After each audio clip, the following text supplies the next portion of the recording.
To order. Sam, roll call, please. Martin, Here. Burkhart, Here. Cope, Here. Reddy, Here. Evans. I want to welcome everyone that is in the audience with us this evening. If you are here for an item that is on the agenda, we would ask you to wait for that item to come up and address the council at that time.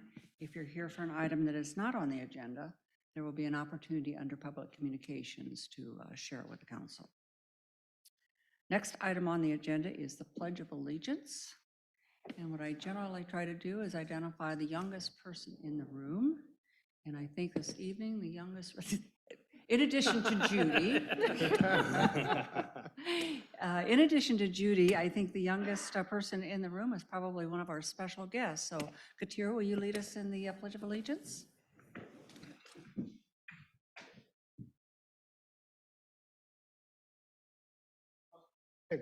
That's fine. I pledge allegiance to the flag of the United States of America and to the republic for which it stands, one nation, under God, indivisible, with liberty and justice for all. Thank you very much.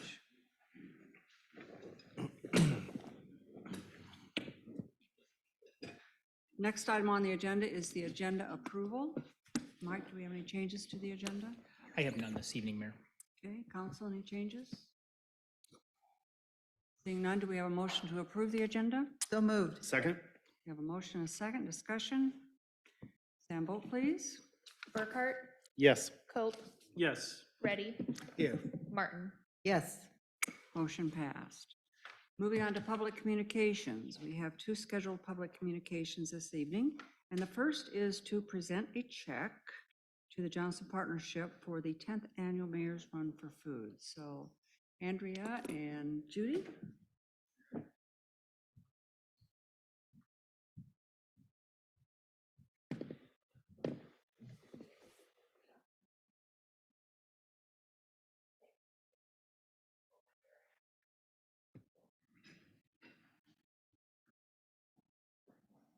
I just want to introduce our friends here.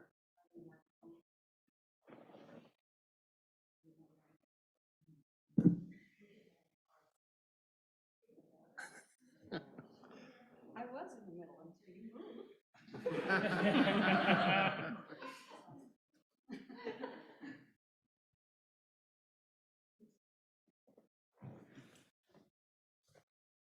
No, is it on?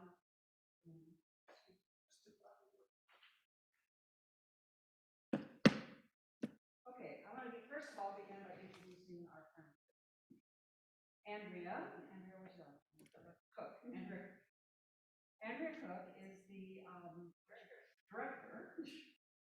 director. I know. Andrea Cook is the director of the Johnston community. In addition to having a food bank there, they also have a clothes closet. They provide tutoring services for some of our students in the community. What else do you do? We do back to school, we do mentoring, we do a little bit of that.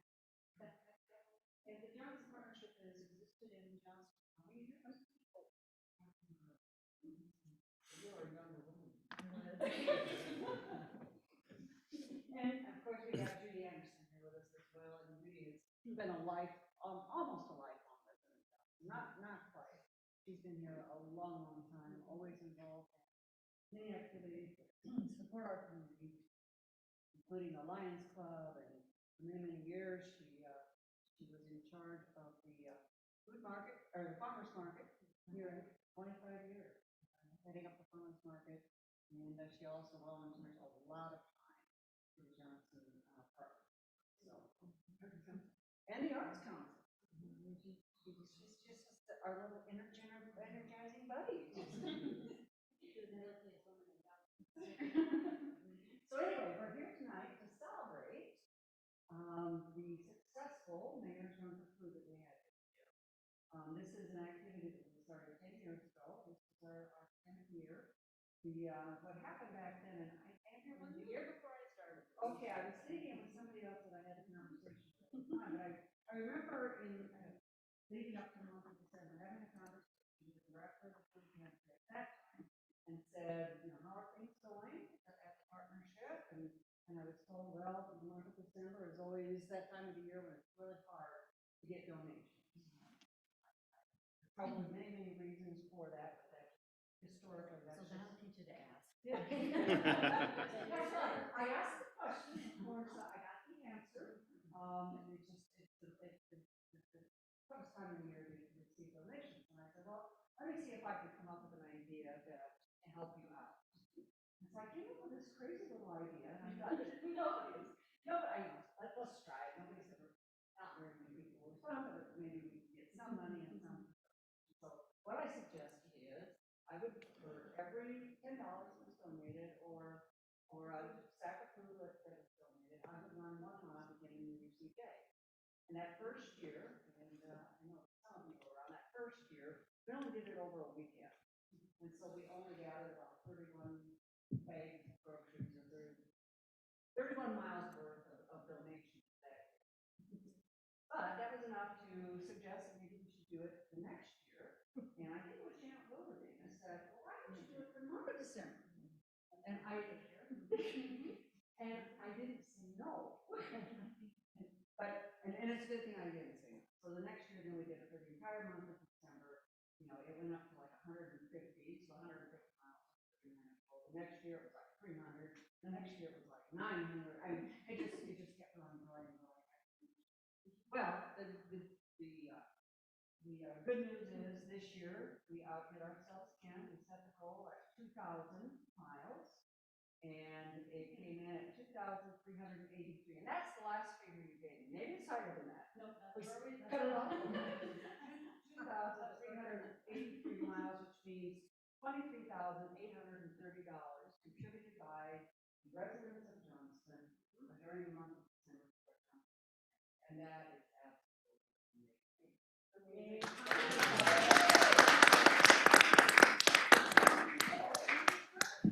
Now I have to run 2,383 miles. Yeah, I think it's like, somebody told me it was like New York and back, or maybe it's New York, maybe, I don't know. It's some ridiculous. You know, just call me Forrest Gump.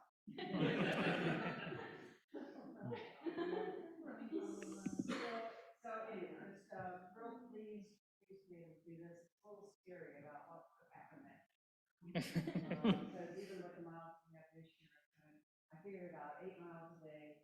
It'll take me until I think October 19th to get them all done. And, you know, if we keep this up, I'm going to be running beyond the point where we're starting to clock again. But anyway, it's all for a good cause. It's been a lot of fun, and it's been amazing to see our community respond. So what is that grand total? How many year that? How many? I know Janet said it now, I can't remember, she looked it up over the years. Yeah. It's ridiculous. We'll get it posted. Mhm. Mhm. Yeah, that's right. And so I think that number was about 75,000 with this. We're working on $100,000. Anyway, and I don't know if the council wants to join us here. Do we have to run? You stand in the picture. Everyone gets a couple miles I feel on like it. it's her accomplishment. I know, it is her accomplishment, Will.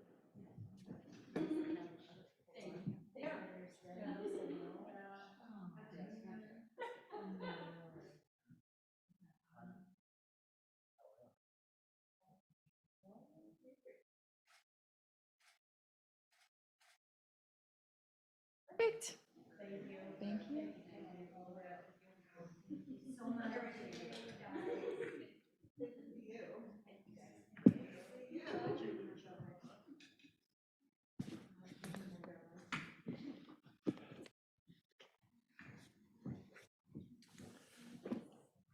We have more fun tonight.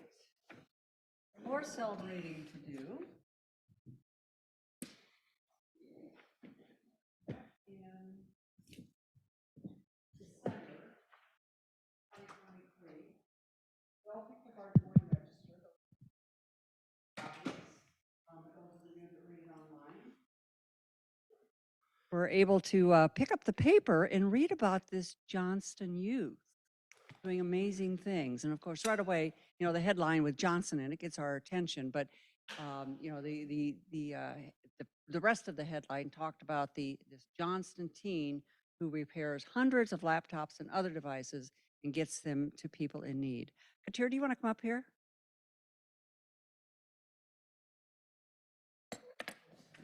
Right here.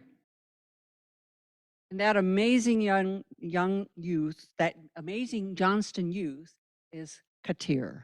And Katir, I'm not even going to try and pronounce your last name. What is your last name? It's Call Yan Ramen. So Call Yan Ramen. Call Call, Yan Jan, uh uh, and then like ramen noodles. okay. Call, Yeah. Yan. Jan, call Jan, Ramen. Call Yan Forget it. ramen. call, I give up. Anyway, we are just delighted to have you here this evening. This article in the paper, and I think you probably got some other, notoriety for it as well, but it talks about the fact that at 16 years old, you're doing this amazing thing of collecting computers and handheld devices and refurbishing them, restoring them, and giving them to immigrants and other people in need. That's absolutely incredible. And you were named, because of that, you were named one of the Des Moines Register's people to watch in 2024. So I'm really curious, how did you get into this? So I first got into this when I was in my 9th grade spring semester. I realized that with the COVID-19 pandemic, the world was going into more a digital age, and some underserved people were unable to find the digital resources. And I realized that there was a need, and I decided to start my nonprofit 501c3 uh, to provide aid towards these underserved communities. So how many devices do you think you've refurbished and given away? So far, we have donated over 250 laptops, cell phones, iPads, and even GPS smartwatches. We still have 110 more on the way right now, and I hope to continue this and grow this more. So do you have help doing this? So generally it's just me. I help just like refurbish um, laptops and put on new software for Apple devices, Windows operating systems, and then sometimes replace batteries as well. So mom and dad, does he go to school? I mean, that's got to keep you really, really busy. I'm also curious. What is kind of the most inspiring story the interaction when you gave somebody a device? What is the one that was most memorable for you? So one time when I was partnering with another nonprofit organization, Ames Interfaith Refugee Alliance, one of their refugees in need of a laptop for her school, um, for college and high school. So they personally sent me a letter, my address, thanking me, and that really wanted to make me continue and make sure that I'm actually doing something right. Do more and more and more of it. Well, that's incredible. So I'm also curious. I wrote some questions out to myself because I read this article and I was just absolutely amazed. So you want to go to medical school?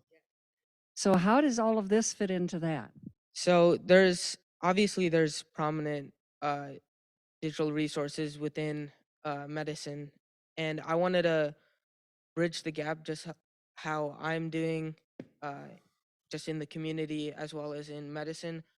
I want to be more in the more technology field in medicine, and I want to be able to better understand those resources and help maybe underserved people that are in medical situations and connecting through Good for technology. you. You're a real inspiration to all of us. I mean, at 16 years old, I can't even imagine. 16 years old, I wasn't doing this. So that's incredible. And, obviously when you're doing this at 16, your future is it's going to be absolutely amazing. So we are so proud of you. We're so proud that you're a Johnston youth. We're so proud that your family lives here in Johnston. You know, after the article came out, Suresh, Councilman Reddy, he said, I think we need to bring Katir in. We need to recognize him. We need to celebrate him. And of course, we all said, absolutely, let's bring him in. Did you want to say anything to the council or to the audience? Not, I'm just thankful for this opportunity and recognition at the city council area. And thank you. I hope that you could best support my foundation. You can donate anything technology related. You can email me on my website of techgift.org. And I look forward to helping more and more in the community. Watch out for what you ask for. Here it comes.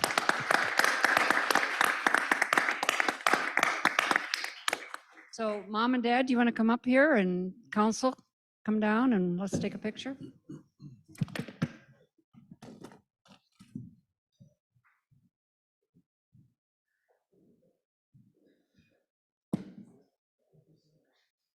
Congratulations. That's very awesome.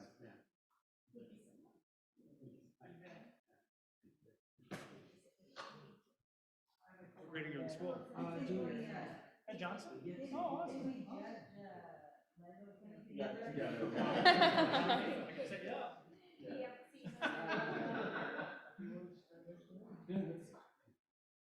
All right. 1, 2, 3. Perfect. Thank you.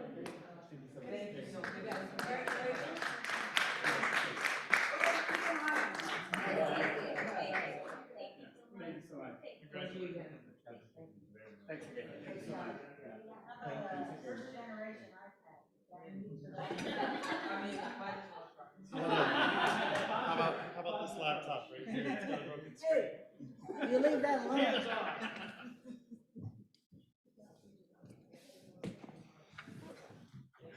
He's trying to get you a new screen. I've had this since almost it was bought. 2018, 6 years. I keep them until they stop working. I don't. They're off. Just I'm just concerned about the feedback. hassle of figuring out how to get my email set up. Oh, I get that. Oh, Yeah, I accepted the new Outlook and I'm like, same thing. And I lost one of my accounts. I have to have you look at that. Like my work email, I can't use on a new Outlook. Hold on, like.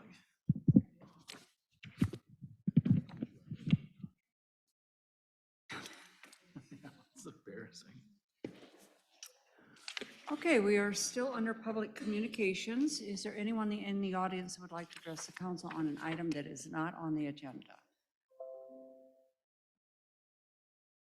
Sir, you want to come forward and state your name and your address? I'm here begging for a proclamation. Well, we might be able to do that for you.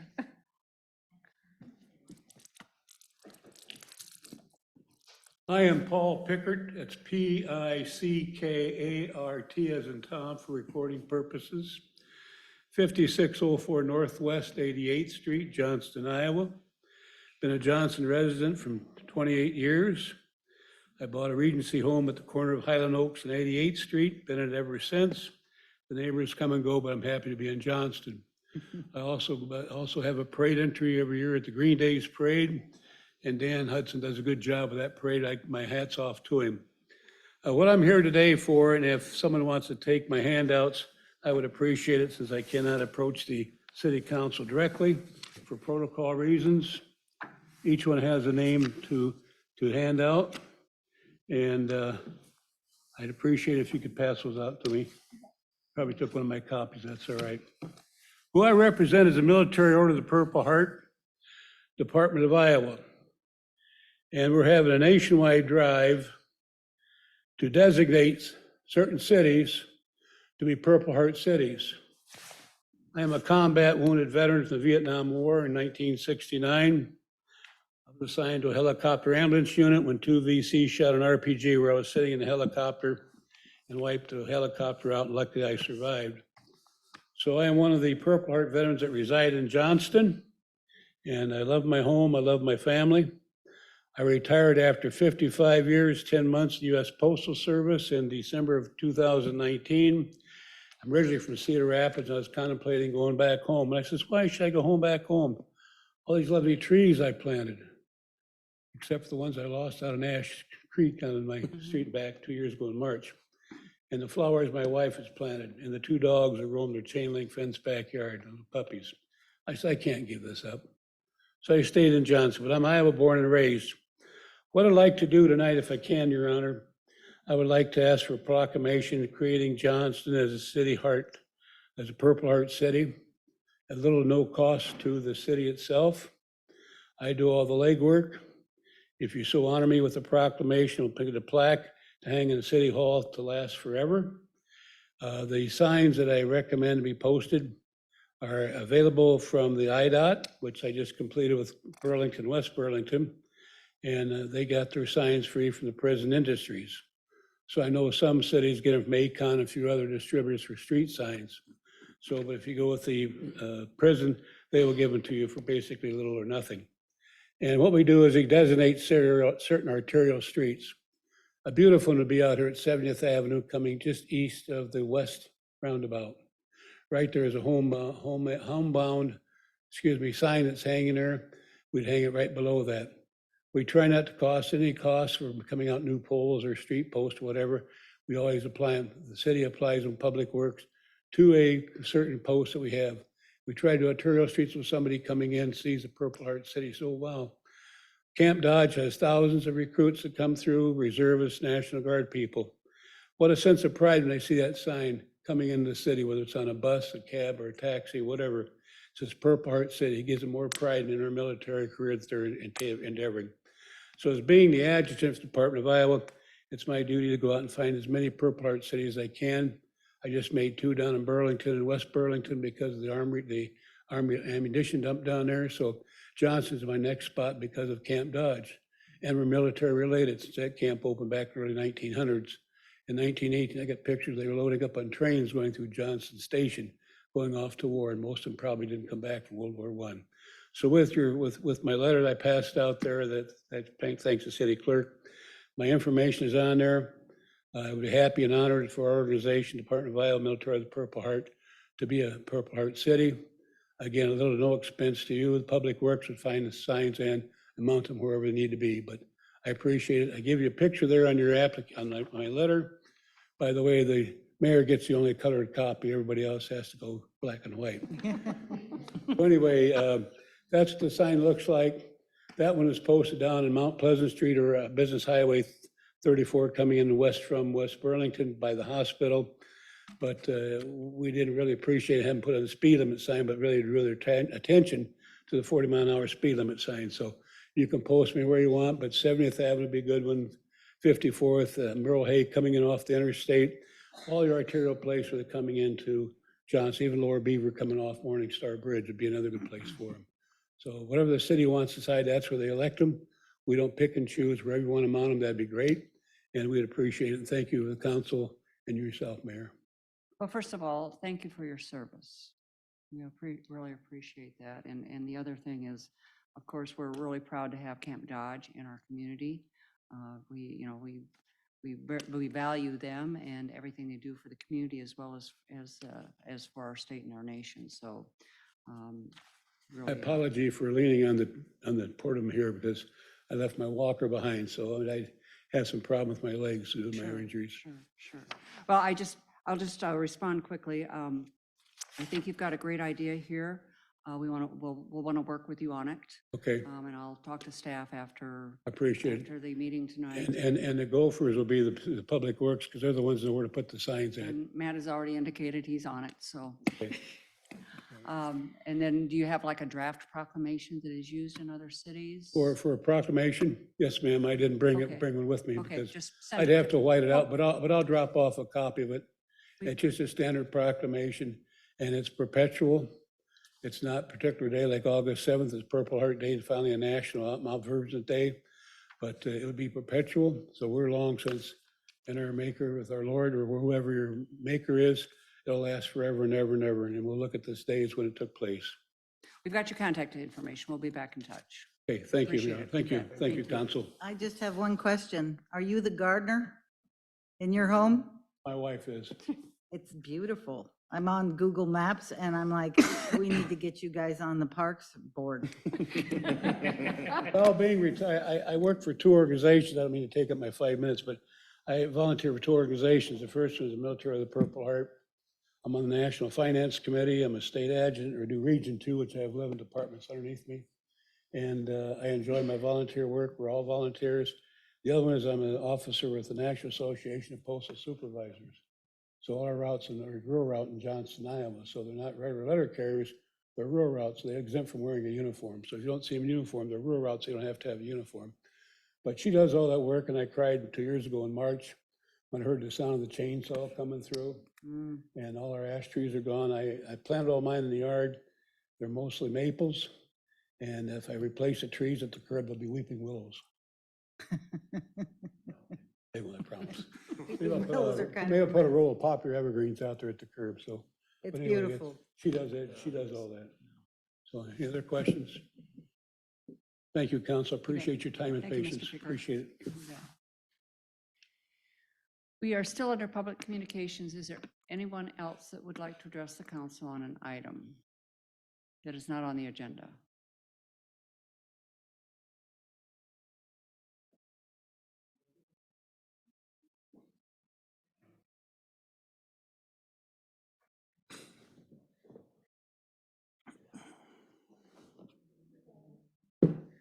My name is Stephanie Avila. I will be translating here for Marilyn Martin and Lee Ramirez, located at 7800 Iltis Drive in Urbandale.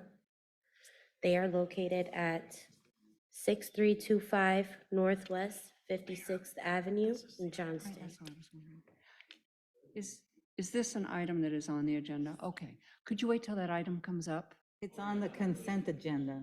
No, it's on the non. Sorry? Oh, is it? Mhm. Oh, I guess you're right. I'm sorry. You're on the agenda later on, so there will be an opportunity for you to come forward and share your information. So you'll be heard, but it'll be in a little bit. Okay, So we'll call you back up for that. okay, no problem. Okay. Somebody can show them on the agenda where it's at.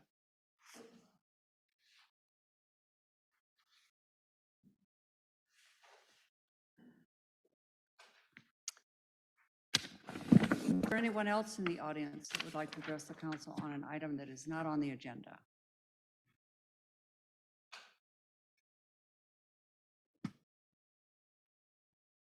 Seeing none, let's move on to public hearings. We have two public hearings this evening. The first is one to consider approval of resolution number 24-29, authorizing the mayor to execute a public utility easement within a part of Lot 8, Rally's Acres, locally known as 9401 Northwest 70th Avenue. And we'll open this public hearing at 7:31.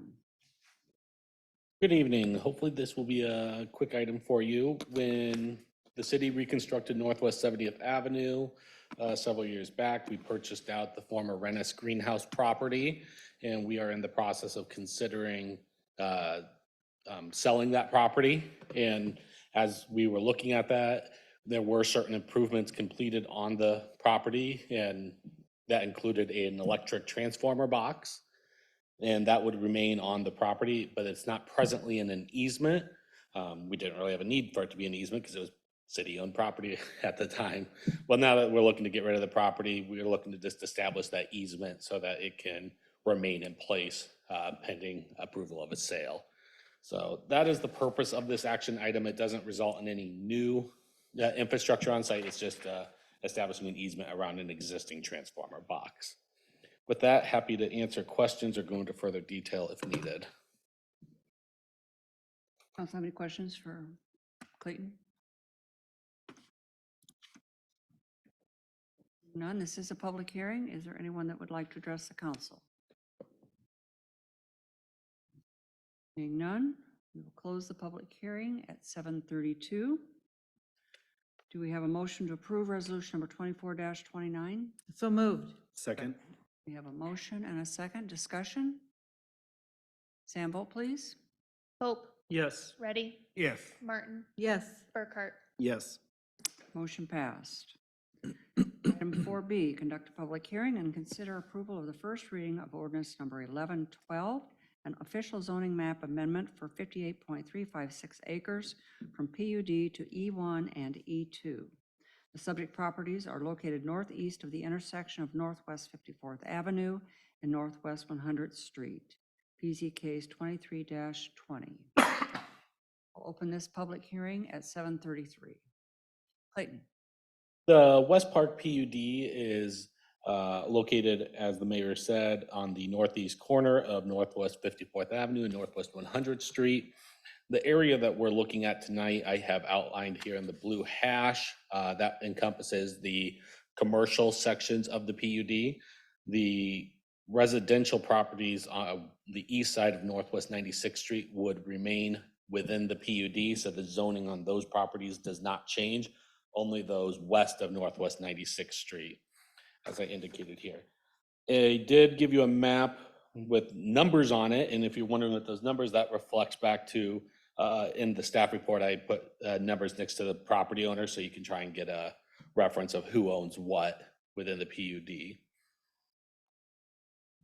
We have received petitions for this rezoning from property owners that control land as identified in green. The property owners in red there have not submitted a petition. Staff did make attempts to contact each property owner, and just they were non-respondent. So that's, I don't know if it means favorable, unfavorable. It just means they didn't submit a petition. We do have the city water tower out there, and I did show that as neither petitioned nor non-petitioned. That way, for like measuring purposes, we're not skewing any numbers. Property is presently zoned, referencing back to some old zoning districts, and this is a PUD that staff had identified as being potential to go back to a standard zoning district following the adoption of our new zoning code. And this one is a little confusing, and I still struggle with it every now and then. Essentially, the area is kind of in this light pink reference back to what is formerly our CO zoning district, commercial office. The kind of mid color here, kind of in the southwest quadrant there, it's either CO or CO and C1, but it might be this area, it might be this larger area. The ordinance is kind of hard to interpret there because it has multiple documents that show different things.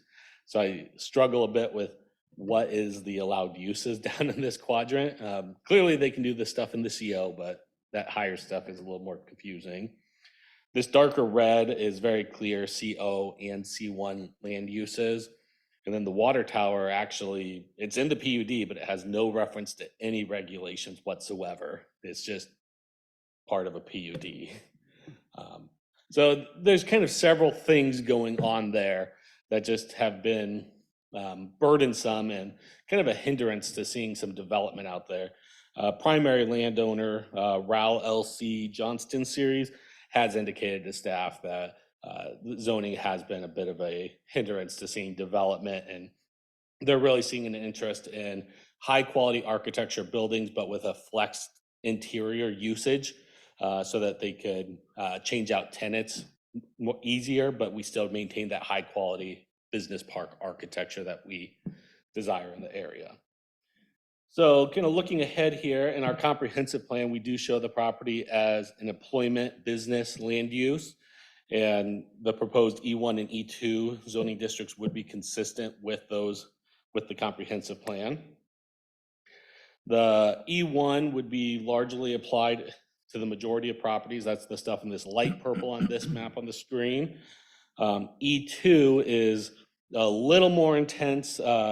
One of the main differences there is that it allows for some light industrial land uses internal to buildings only, so no external appearance of light industrial, but just kind of allows a little more flexibility. Those were limited to just those parcels immediately adjoining the water tower. And the reasoning there being the property just outside of the PUD to the southwest of the water tower. It's actually zoned M1 light industrial with conditions. And then you also have the electric transformer station to the southwest there. So those properties were abutting land uses that are consistent in intensity and styling to that E2 zoning district. Hey, Clayton, can I just ask a real quick question? Yes. One of these parcels is where the dog kind of. Yes. Right here in this. Storage. Yeah, the dog I storage. was really trying, dogs, thank you. I knew to look to my left and not to my right. Which one is that again? It's just to the northeast of the, Okay. and that would be in the E2 district. That's the one that's kind of, these are all oddly shaped, but, okay, yeah. So it would result in 3 parcels that are currently vacant, receiving the E2 district, and 1 parcel that is under development for a dog daycare. It is recommended that the E2 have a condition that architecture needs to remain consistent with the E1 zoning district. That way we have a consistent character throughout the area. It just allows, again, that flexibility interior to the building. Just a brief look on adjacent land uses. To the north, we have residential and elementary school. Then to the east, you have multifamily residential and townhomes. To the south is across 54th Avenue, that's City of Urbandale, zoned commercial and agriculture, but intended for future commercial. And then to the west, across Northwest 100th Street, that's the City of Grimes, zoned agriculture and commercial as well, that agriculture being intended for future commercial. So the proposed districts do largely complement other zoning districts in both Grimes and Urbandale as well. This item was before the Planning and Zoning Commission. They have recommended approval. I believe I included the meeting minutes for you there. There was one public comment received at the meeting, just appeared to be more about the actual site plan development process and how, so I would just remind that any actual development would have to come back before the Planning and Zoning Commission and City Council before they commence. This is just controlling what can occur in the area. Planning and Zoning Commission has recommended approval. With that, happy to take questions or go into further detail as needed. Council, have any questions for Clayton? So Clayton, quick question for you. So all the things you explained confused me a little bit more than what it is. So we're planning to do all of those different zones to a single E1 or E2 zone. Yes, so what's now kind of 3, maybe 4 districts would just come down to just 2, an E1 or an E2, very clear. Goes back, references back to our base zoning districts. Okay, so the one in LO at the bottom, that a residence? Right here? Yeah, that's a residence? That one is a commercial property, but it is located outside of the PUD boundaries. Okay. It's actually presently zoned E1 as well. And I'm glad you kind of mentioned that. The warehouse on the southeast corner of White Oak and 96, that's also zoned E1. And the Mid-American Station is actually zoned E1 as well. So we do have some precedent of the E1 in use in this neighborhood already. So at the northeast corner, those 2 up there, Here, yes, are those? those are daycare Okay, facilities. Okay, this is all commercial then. All right. Clayton, you have, in one of the pages here, you have all the numbers of the ownership, Yes. but is there an accompanying page that says where those numbers, like number 6, who that is, or where? Yeah, so if you go to my staff report, and I'll open that up here really quick. On page, kind of this first page where I have property owners, Oh, okay. those numbers correspond with the numbers here in the staff report. Okay, perfect. And then my other question is, I presume it's somewhere here in the staff report too.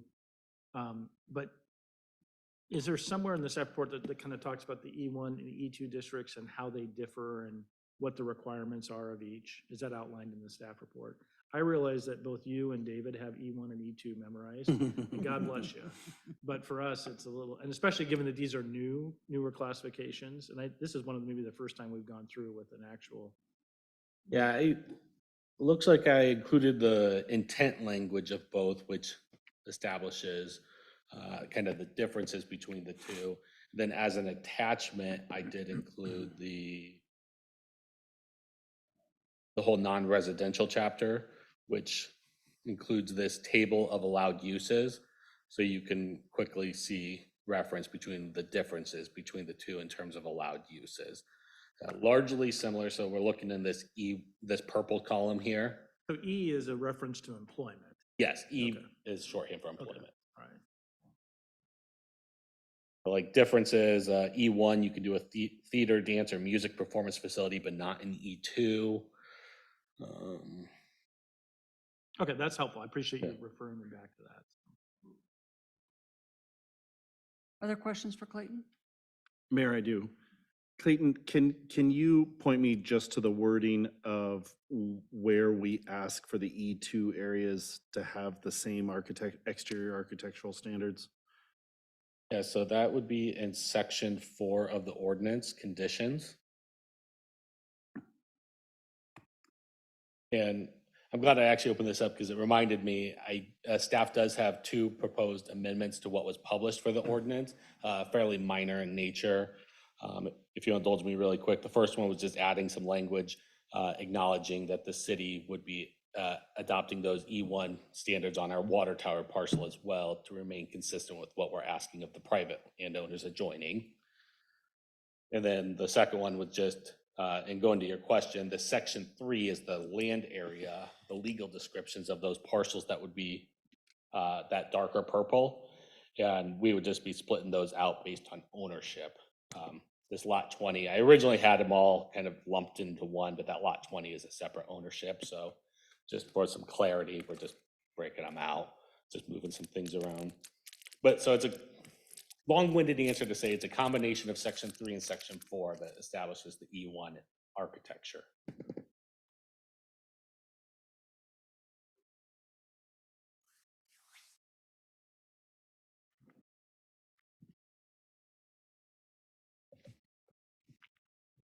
And just so Clayton, so I want to make sure I'm reading this chart right that you have here.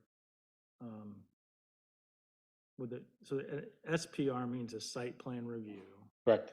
Which basically means that's the regular process where the site plan goes. Planning and Zoning Commission for review and recommendation, City Council for final approval.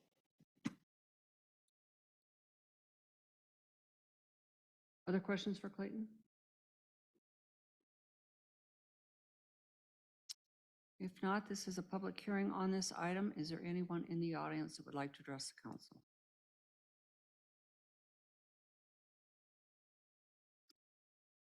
Seeing none,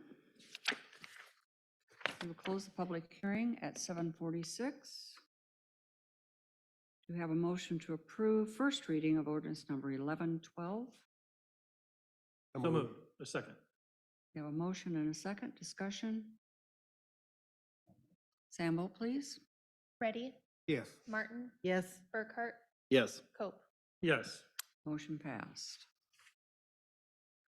Moving on to the consent agenda. Do we have a motion to approve the consent agenda? Move. Second. We have a motion and a second. Discussion. Sambo, please.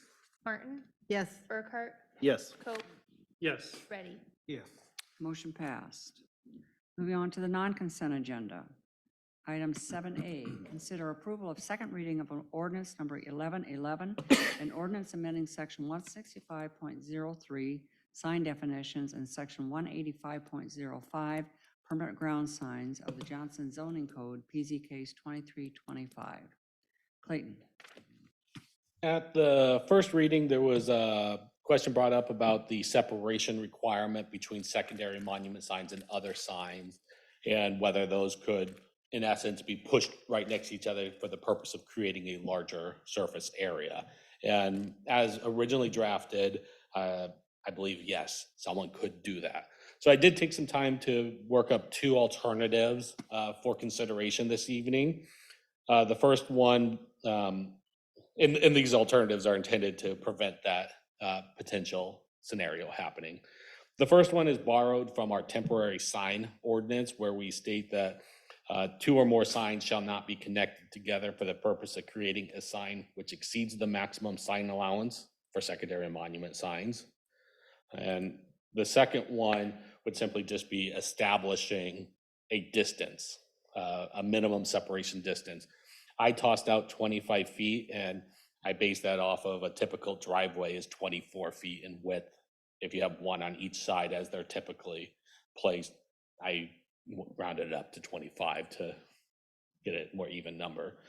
Those were the two alternatives I was able to brainstorm and toss around with some other staff as well. We do believe that option one is maybe the most flexible in allowing people to place signs on their property where they desire, but also giving staff the tools to ensure that there has to be a separation. But there does leave a slight amount of subjectivity in that scenario to the person reviewing the application for the sign. The second one is less flexible, but it is more firm and objective. Is it 25 feet apart? We could pick a different number. So those were the two options that I want to present. And kind of the unspoken third option is don't change the ordinance as originally drafted and let the cards play, whatever that phrase is. So that's kind of the update synopsis for you this evening. Happy to answer questions, go into further detail, have a discussion on if either option is desirable. Council, comments, feedback? I could certainly go with the second option. It's more firm up there. Yeah, as Clayton explained it, you kind of indicated that option one gives the staff the most kind of flexibility, is that right? It's not necessarily giving staff the most flexibility, it's giving the property owner the most flexibility, and that they don't have a hard and fast rule of where the sign can be placed. It just provides that intent that you can't be loopholing this. Yeah. In essence. I guess I would err a little bit on the side of giving the landowner as much flexibility as possible. So I guess I would come down a little bit more on option one as opposed to option two. Yeah, that flexibility could be misused for anything. Like I could say, I could just put a feet between each sign, and it could still consider that it can be read together. So it does not actually say should not be connected together, but I can still have a small separation, so it's still not connected.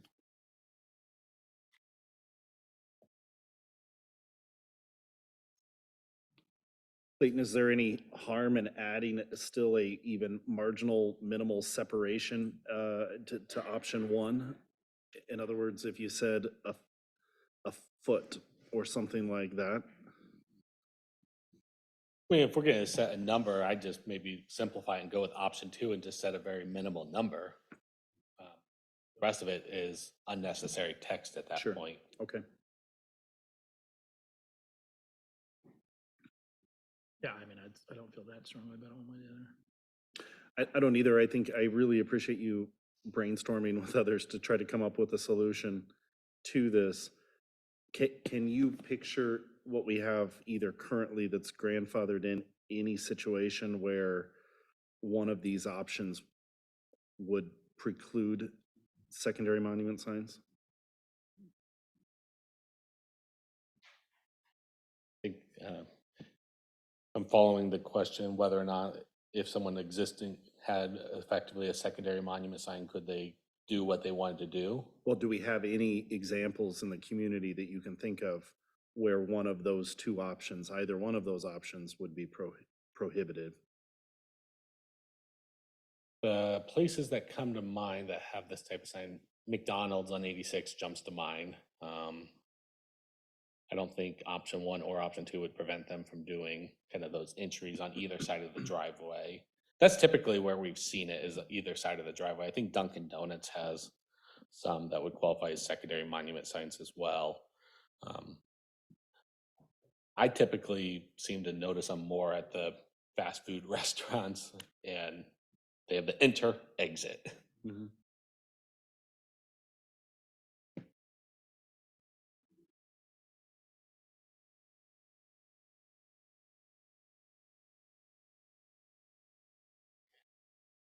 And neither one of these options would prohibit that. They'd be able to do what they want, what they presently have. From a location perspective, they wouldn't be able to construct them of the same, their pole signs, so we require them to be constructed as monuments under the new code. And I guess I would ask the council, does that concern you that they can do that? I don't have a particular problem with that at the fast food places. Yeah, I think we're searching for a problem to solve, so. I can't think of an example where someone has essentially butted up signs in close proximity for that purpose. Could it happen? Yes. I think most property owners want their properties to look nice. But I'm comfortable with option two if people want to go with that approach. Any other comments? Option two, okay? That's just fine. Did you want to keep it at 25 feet, or do you want to go down to a more minimal number? I just quickly Googled and did a distance on Google Maps of the entrance at the McDonald's on 86th, and it's 41 feet across their 3-lane driveway. So just to kind of give you some perspective of what we'd be talking about. The distance is negligible to me, 25, and if we need to come back eventually, we. Right, if it's problematic, Yep. if somebody, I mean, to me, if somebody says, hey, I'm having a hard time making this work, we can work around it. Absolutely. And I do want to point out that as I have it drafted there, it's 25-foot separation from any other sign. That includes primary monument signs and secondary monument signs. Which again, in most instances, I don't think it's going to be an issue. But that could be a basis to maybe lower the number. But like you said, we can always come back to if we need to. I say we do that. If need be, we'll see you again. Any other questions for Clayton before we go to a motion? Is there anyone in the audience that would like to address the council on this item? If not, I have a motion related to the second reading of ordinance number 1111. Mayor, I move to approve second reading as amended by inclusion of option two wording. Second. We have a motion and a second. Any further discussion? Sam, vote please. Hope, Yes. Ready, Yes. Martin, Yes. Burkhart. Yes. Motion passed. Item 7B, consider approval of resolution number 2426 to not remand BOK's Board of Adjustment case number 23-08 to the Board of Adjustment for reconsideration. Clayton. The Board of Adjustment has considered an application for special exception for animal keeping, specifically for chickens on property at 9100 Longview Drive. That item was originally took up at their December 21st meeting, and there was only 4 of 7 members present. They decided to table the item to allow for additional discussion with more board members at their January meeting, at which time that did occur, and they then took action at their January 18th meeting to deny the application for special exception for animal keeping. The basis for the denial, as stated by the board, was a receipt of public comment from the west adjacent property owner claiming adverse impact on their property by the keeping of chickens on their property. And that letter was included in your staff report kind of as an addendum to all the additional items. So the applicant, the property owner, for the special exception has requested that an opportunity to address the council on this item, and they are requesting that this be remanded back to the Board of Adjustment for further consideration.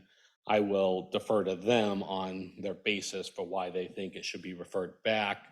But kind of as a general statement here, the council's duty and authority in this situation is limited to really reviewing whether legal principles of the process upheld during the Board of Adjustment review.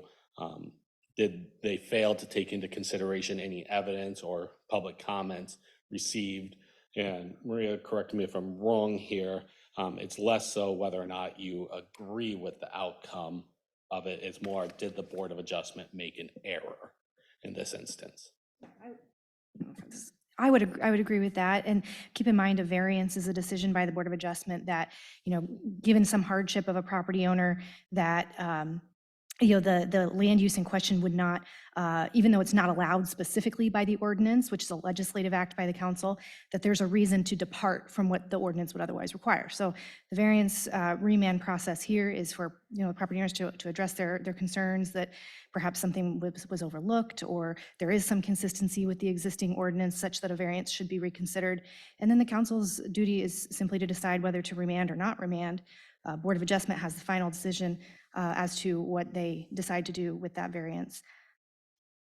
And then the only additional item I would add is, if you, regardless of how you find on the board, the council does retain the legislative authority that you always could amend the ordinance if you saw fit, if that was a path you wanted to go. But I will stop there. I can take questions or answer or go into detail as needed. We do have representatives of the applicant in the audience this evening, and I do believe they would appreciate an opportunity to address the council. Council have any questions for Clayton? Just it's a quick question for Clayton. So just as I was reviewing the facts earlier, so the applicants are interested in having chickens on the property. The current, just because of the current size of the property, it's not large enough to have any chickens. Is that right? That is correct. The city code states that properties 20,000 square feet in size or larger are allowed to have 2 chickens by right. Anything less than 20,000, you're allowed 0 chickens.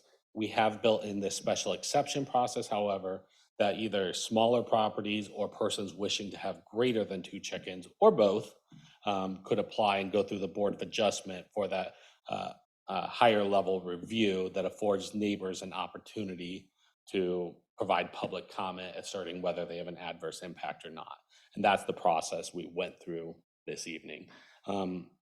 The property owner, I will acknowledge, does presently have the eight chickens on the property. And pending resolution of the Board of Adjustment case, should the denying the special exception upheld, staff will issue a notice to remove the chickens from the property. And the staff report that was submitted to the Board of Adjustment recommended allowing a certain number of chickens to be on the property. Is that a fair summary of that? And Yes. basically the Board of Adjustment, obviously using their authority, but disagreed with the staff recommendation and decided to determine that no chickens should be allowed. Is that fair? Yeah, and for clarity, the staff report was published prior to receipt of all public comments. And I tend not to go back and republish a new staff report. We do acknowledge those at the board meeting itself. And in this particular case, the neighboring public comment was received after publication of the staff report, and that swayed the Board of Adjustment that they felt that public comment being received outweighed the original staff report recommendation from staff. Great. Again, I'm not trying to indicate a disagreement with the staff's recommendation. I just think that's an important fact that they kind of be aware of. Clayton, I have a question. I can't find it, and I've been looking. As I recall in the minutes from the Board of Adjustment meeting, there was some reference before voting about a fire. Was that just the comment made that the chicken coop could be a fire hazard, or was there a fire? There was a fire on the property in the shed, that it contained the chickens. And to my knowledge, I'm not aware of a cause of that fire. Maybe the chief knows off the top of his head, but that's slightly irrelevant to the ultimate I get it. facts. But yes, there was a fire on the property. And that is how the city staff became aware of the chickens on the property. Oops. The neighbor that was concerned about the chickens, he mostly just stated he was concerned that his property values could go down because of the chickens next door. Is that correct? Yeah, Miss Virginia, that was one of the, Oh, there was more than one neighbor that wrote to and did not, was well, not there was, agree- so there was one comment received from Nikki Henson, stating no opposition to the number of chickens, did acknowledge a parrot on the property that they believed was noisy. Parrot is a domestic animal. We were considering a special exception for non-domestic, so that was not taken into consideration by the board. The second letter, and this is the one that really swayed the board, was from Virginia Birch. And maybe that's the one you're referencing? Yeah, I saw the reference, but I didn't find it. Okay, thank you. Yeah, so it's, if you're looking for it, it's in the staff, I put it as kind of an attachment to my staff report. Okay, thanks. Clayton, do we have any data on how many other Board of Adjustment exceptions have been made for lots less than 20,000 square feet to have non? I would have to pull the files, but that is information that we could obtain. I just don't have it available right this second.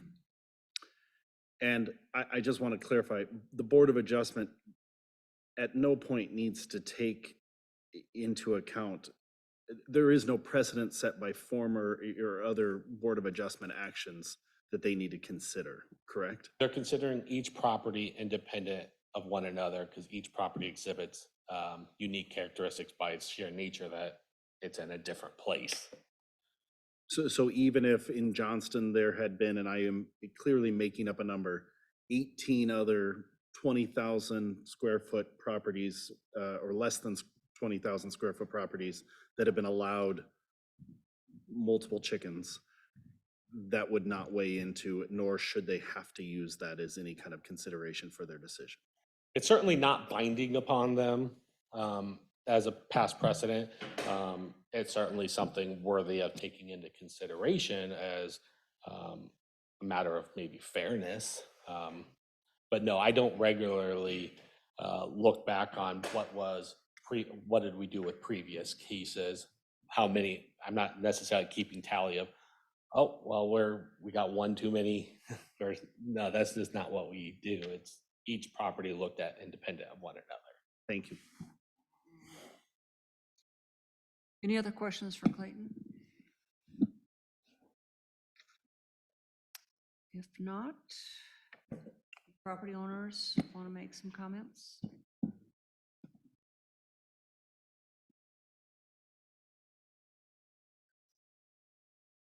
Good evening, ladies and gentlemen, madam. My name is Jesus Ojeda. I'm the property owner of 9100 Longview Drive. As we all know, I'm here to ask for an exemption that gives us the opportunity to have chickens on our property. I want to clarify that, and we've done this back and forth, Clay and I. Before we got the chickens, we had called here and we were verbally given permission, and some staff issues they're no longer here. It was not Clayton, it was somebody else that gave me permission to that. That's why it's not found in anywhere that I have permission to have the chickens. We got the chickens when they were chicks. We got them back in May. And when this happened in October 31st, the fire, we did not know what caused it. We were all surprised, my wife and I and everything, we were surprised what had happened to it. Unfortunately, fire. We can't control those situations, that's the reason why we all have insurance for cases like this. My insurance, they take care of the property next door, the fencing. We had no issues taking care of that because, it's our fire or it was on our property. So we're doing the due diligence, taking care of that. So the reason I'm asking for this exception is from the time that we got the chicks to now, my mother, she's retired. She's going to be turning 70 years old this year. Before this, she would just stay inside doors, not doing anything, not moving or anything like that. So this gives her an opportunity to go out and literally play with the chickens. I know it sounds funny, but that's literally what she does. They've grown to know her. As soon as she opens the back door, the chickens come running to her. So it's more of a bonding thing now. And also, I'm a disabled veteran. I served in the Marine Corps for 6 years, and my doctor recommended me that I get pets that will help me with certain situations, to mitigate. Instead of me getting a dog, because it's more uptake of a dog, and me having a full-time job, I can't take care of the dog. So I got a bird back in 2013, which is my umbrella cockatool. He's 24 years old now. Does he squawk? Yes, he does. But he's also very loving too. Any kind of pets are gonna make noises. So going back to the chickens, the outcome of this chickens is that we've gotten 240 eggs in 1 month.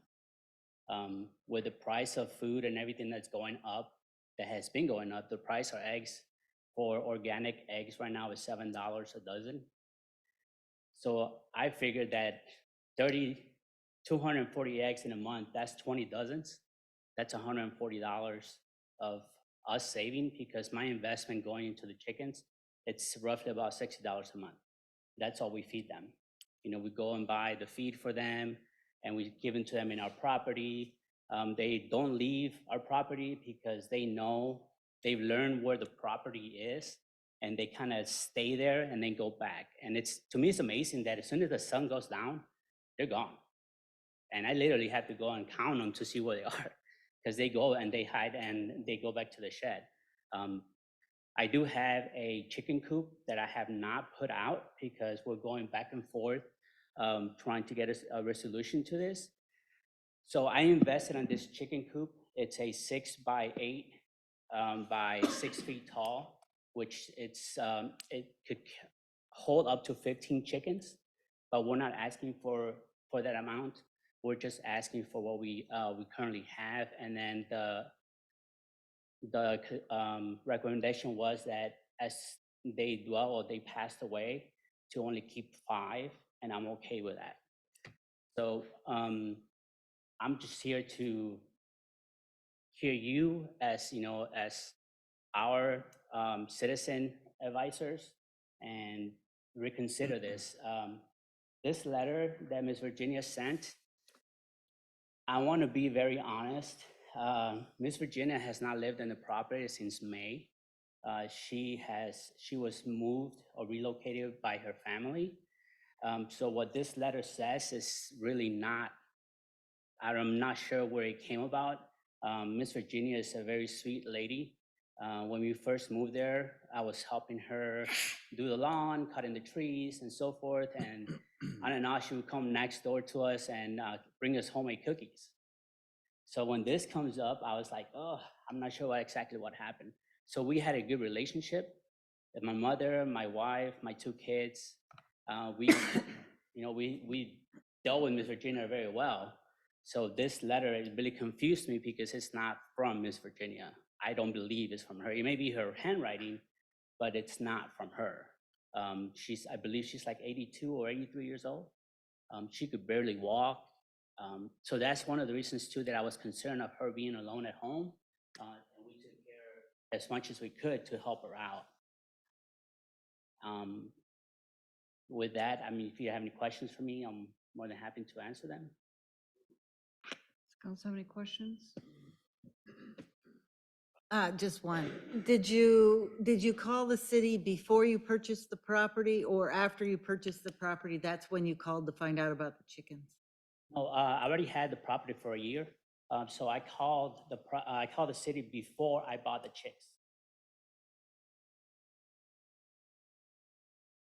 I'm just looking at kind of an overview of your property. Do you have like a fence around your backyard? Is it Yes, like sir. a 6-foot Yes, sir. type, like a wooden fence? We have our wooden, our fence is chain linked, and the neighbors on the west side is wooden. It's literally attached to my fence.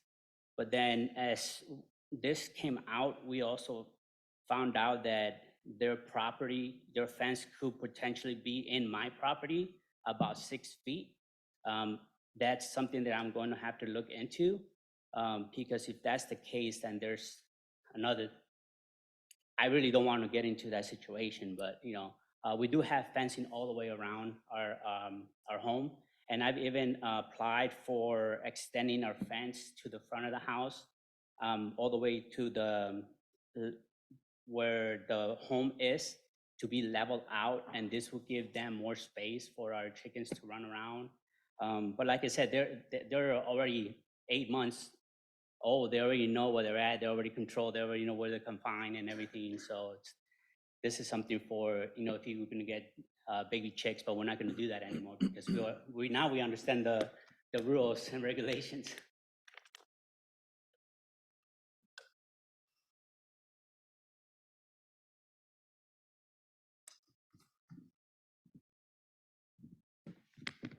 So you haven't had a conversation with Mrs. Birch since she wrote this letter? But I'm sorry? Since she wrote this letter? No, ma'am. We tried reaching out, and we could not get a hold of Miss Virginia. My insurance agent also tried reaching out, and they couldn't get a hold of them. And then finally, they got a hold of their insurance, and then that's how they fixed everything, was through them. But we couldn't. We don't have any way to get in contact with her because, like I said, she no longer lives there. She's actually renting her home. And the chickens came after she left? Yes, ma'am. Mm-hmm.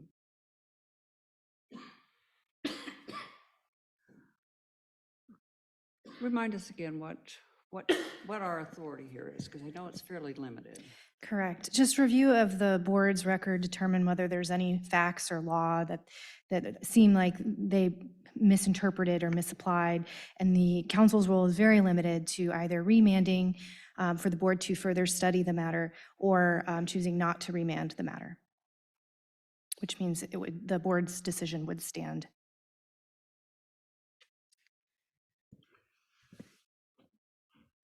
Council have any further questions?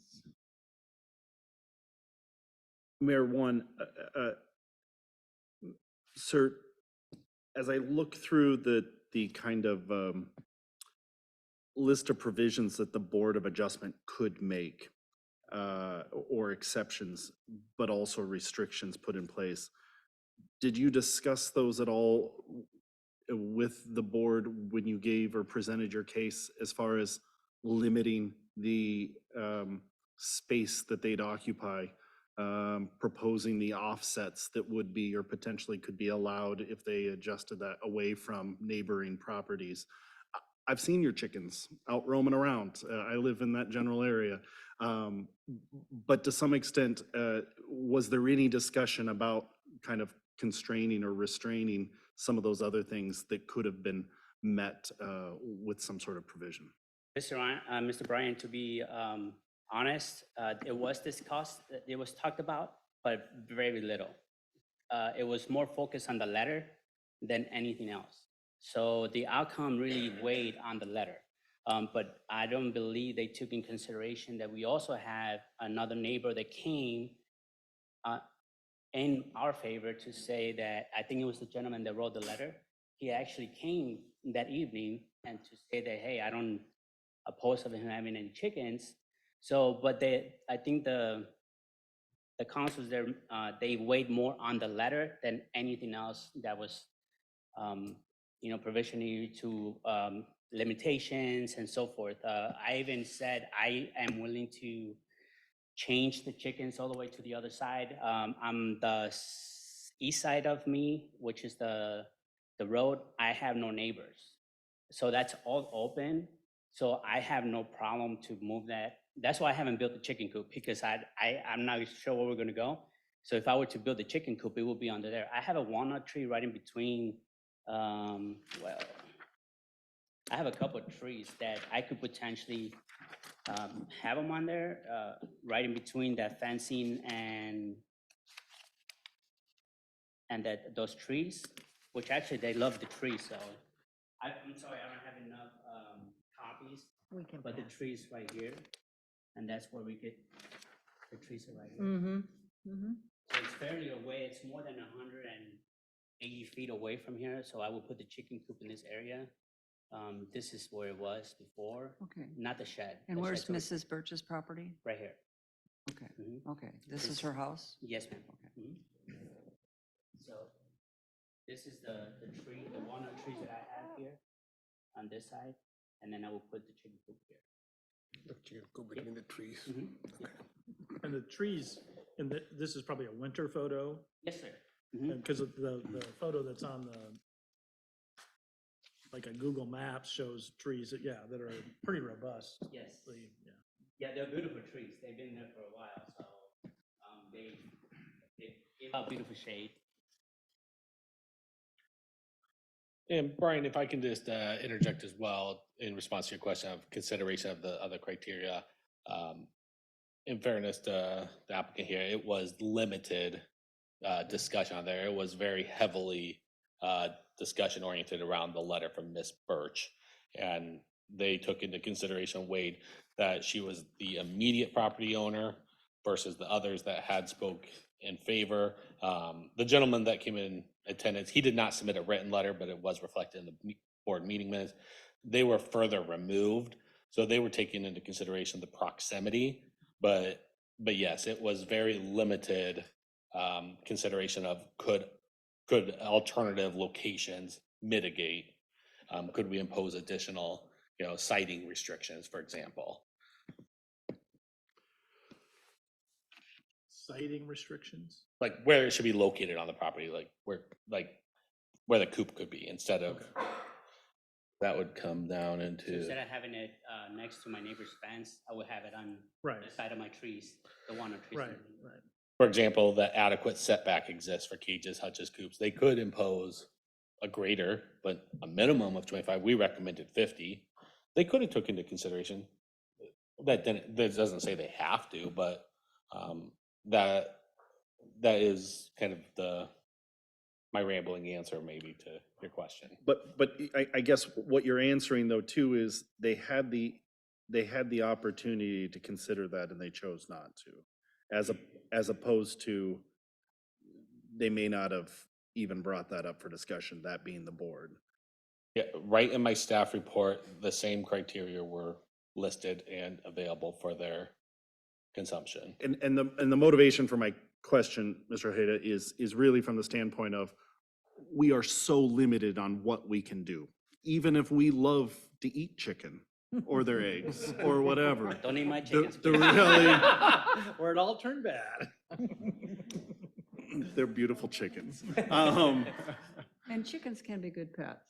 The reality though is that regardless of how we feel, it is the presence of new information is really our only motivation to be able to remand this back to the Board of Adjustment for their additional consideration, not for even overturning their decision. And to that end, I think what we're really trying to do is explore, is there any new information that's being presented to justify that? And I was trying to explore that personally. I think some of the other lines of questioning are doing that as well. And the fact that it was in the staff report as far as recommendations on some potential provisions, the fact that they brought it up but chose to deviate elsewhere, I'm not sure that that's then new information that they didn't consider before. I'm looking at council here to some extent to make sure I'm not misstating or undermining really what our process is. That's accurate. The council doesn't have authority to grant or deny special exceptions. Yes, I understand that. And the same token, I also think that if you're going to be a neutral and you're going to be a council on the board, you should be neutral and read all the options that we have and not just weigh in on one specific item. I think we didn't look at the overall picture. We just focused on this particular thing. It's like trying to put a new sign on a four-way stop. I mean, a four-way street. You know, if we're going to look into consideration of putting that stop because we have high speed and we need to put that till we could stop that, versus, hey, we had 20 deaths in the last 30 days. We need to put this. And, you know, I know it's a little extreme. I'm sorry. This is the Marine in me coming out. But, you know, that we're going to outweigh all that options. And I think that they did not do that.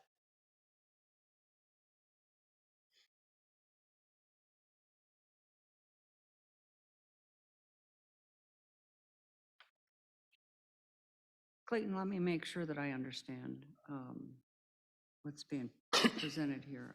What I'm hearing Mr. Ojeda say is that he would move the chickens and the coop over to the, I don't know what direction that is. East. East, is it southeast, northeast? Southeast. Southeast corner of Property, the yeah. property. Was that proposal actually part of what the Board of Adjustment could have considered? There was no attachments to the staff report indicating such. My memory doesn't recall that coming up at least prominently. If it did, it would have been so minuscule in passing that it wasn't in any seriousness considered. And that was not really presented to them as an option. I guess, Councilman Burkhardt, I think that, you know, there is, I could argue, some new information here, some information that had not really been fully considered by the Board of Adjustment when they looked at the case. You know, we have one neighbor who is opposed, we have one neighbor that is supportive. So I don't know that we can necessarily give, you know, more weight to one or the other, even though, you know, the objection of one is that the chickens smell. Well, I don't know if the chickens smell or not, but that was part of her concern. You know, I would be comfortable, even though I don't have a vote, but I would be comfortable sending it back to the Board of Adjustment and letting them, you know, consider, you know, a different placement of the chicken coop that would address the concerns of the one neighbor. And I would also encourage Mr. Ojeda to try and contact Mrs. Birch again and see if you can't just convince her that this is okay. Yes, ma'am.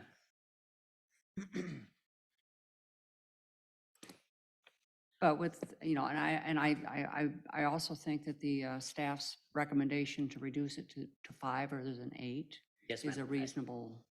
That's an understanding. We are okay with that. I think, just so I want to make sure I understand kind of in general what our city ordinance allows for chickens. And as I understand it, this lot is smaller than 20,000 square feet, correct, Clayton? It is. I don't recall the specific size. I believe it's about That's not 18,000. right. No. Okay. It's slightly right underneath the 28. I think it's like 100 square feet. So it's like barely It's very close. big. Yeah. But if you're, our current kind of ordinance as it relates to chickens is if it's under 20,000 feet, we allow 0 chickens. If you're more than 20,000 feet, we allow 2 chickens. Is that right? Correct. And this is assuming that the property is not located within our AK Animal Keeping Overlay District. Right.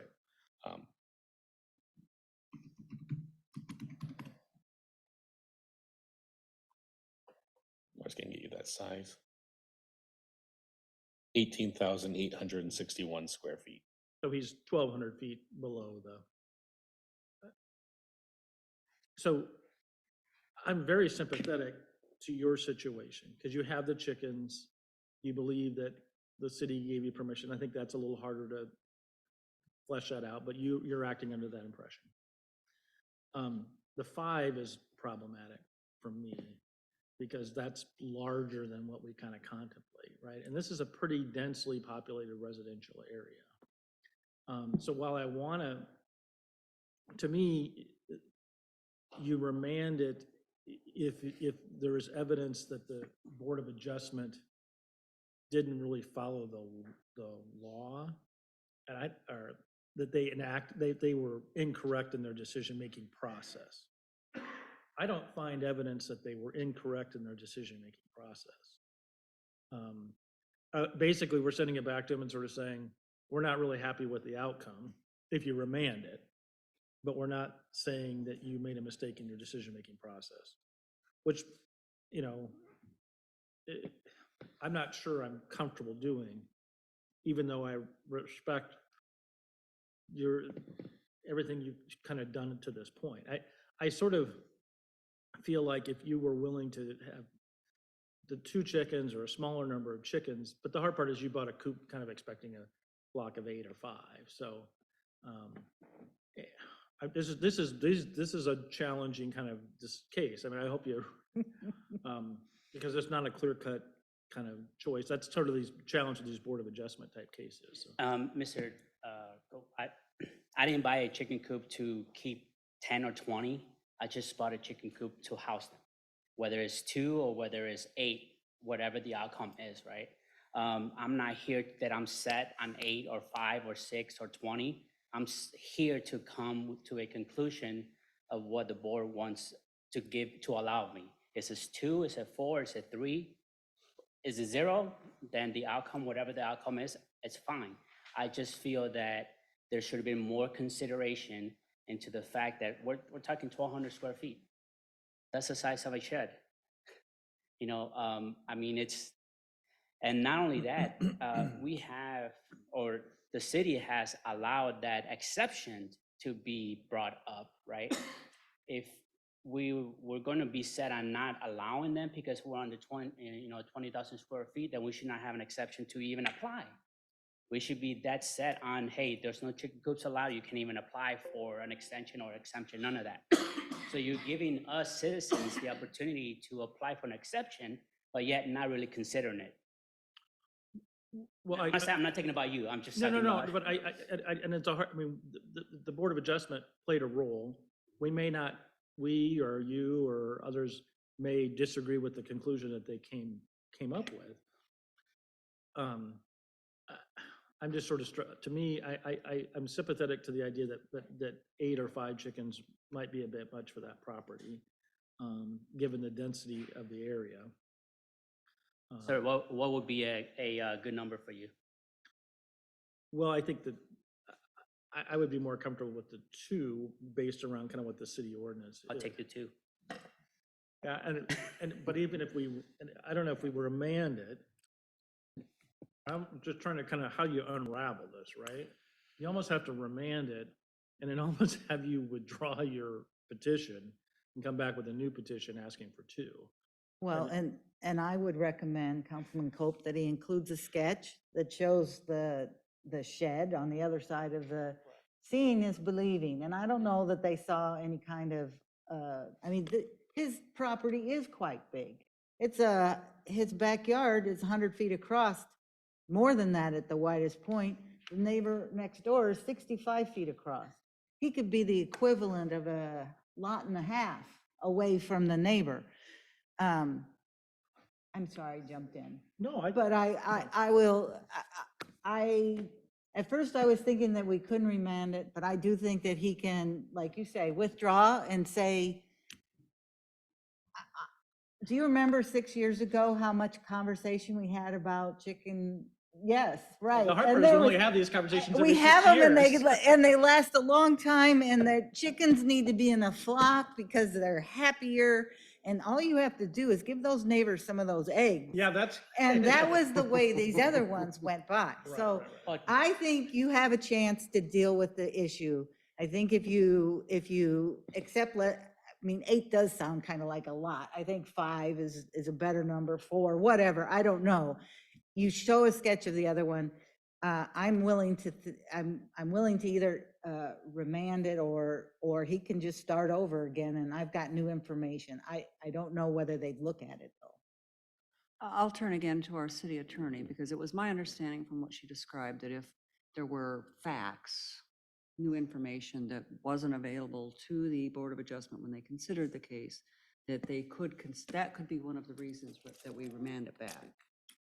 Yeah, I mean, I think if the council finds that there's either the board has not followed its mandate under the ordinance and what, in terms of what it should be considering. So any of the legal application that they are supposed to apply to the facts, you find, there's a legal issue, you can remand. If you find that, there's other reason, being that, additional facts or information that the board wasn't aware of or didn't consider, or new information, it really is up to the council on whether or not to remand. The ordinance simply indicates the remand is for them to conduct further study. So that's the standard that we have in the ordinance. I'm going to turn to those of you who are leaning toward remanding this. What are you hoping that they further study?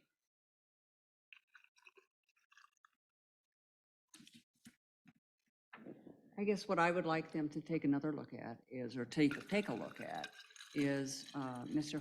Ojeda's suggestion, proposal to put the coop on the other side of the property, so it's away from any of the adjacent neighbors, and in particular, Mrs. Birch, because she's the one who wrote a letter in opposition to it. And also consider the number. And I would suggest that you propose a number to them. yes, ma'am. Rather than relying on the staff's recommendation.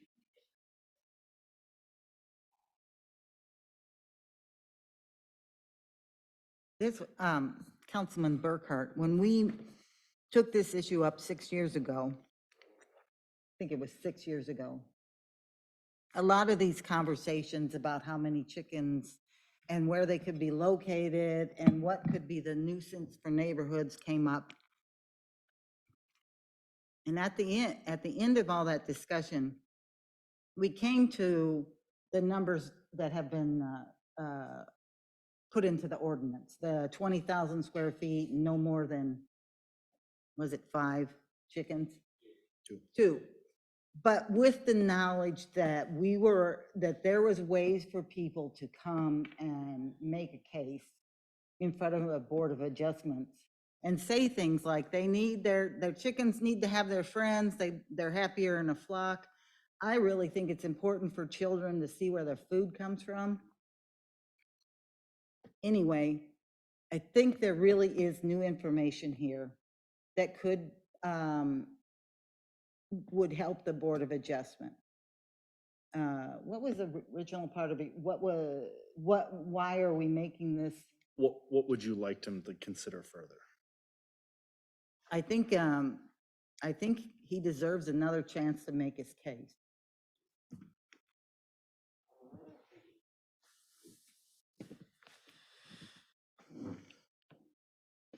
Quick question for you. So I think most of them already said what they need to think. So what new news could you give to the Board of Adjustment to change your mind? I think the biggest new item that I could bring up to the table is having them see what, like Councilman Ronda said, the chicken coop where it's going to be at, instead of just telling them. I think if I could do a marking and drawing of where it's going to be versus where it was, I think that could be a big difference because like Councilman said, my property from my neighbor's property to the other side of the street, it's 105 feet difference. That's almost double her property. So if I could have that chicken coop on the other side, it would literally be away from, like, way away from her property. Right, that's one part of it. Anything else do you want to add to that? I also applied for an extension of fencing for our property, because right now our property fence is 30 feet to the backyard. I don't know if I could bring it up. Sorry.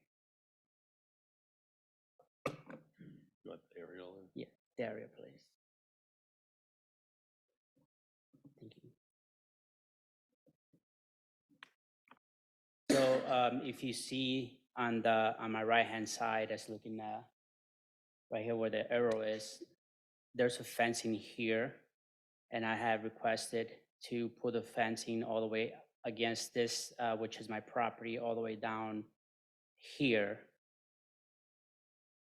So I have all this area here to play with.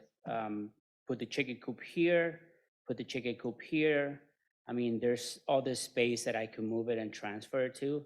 And I'm just waiting for the building permits to let me know if we're gonna be able to extend the fencing with that, and that will give us more space for the chickens to roam around and not be into other properties.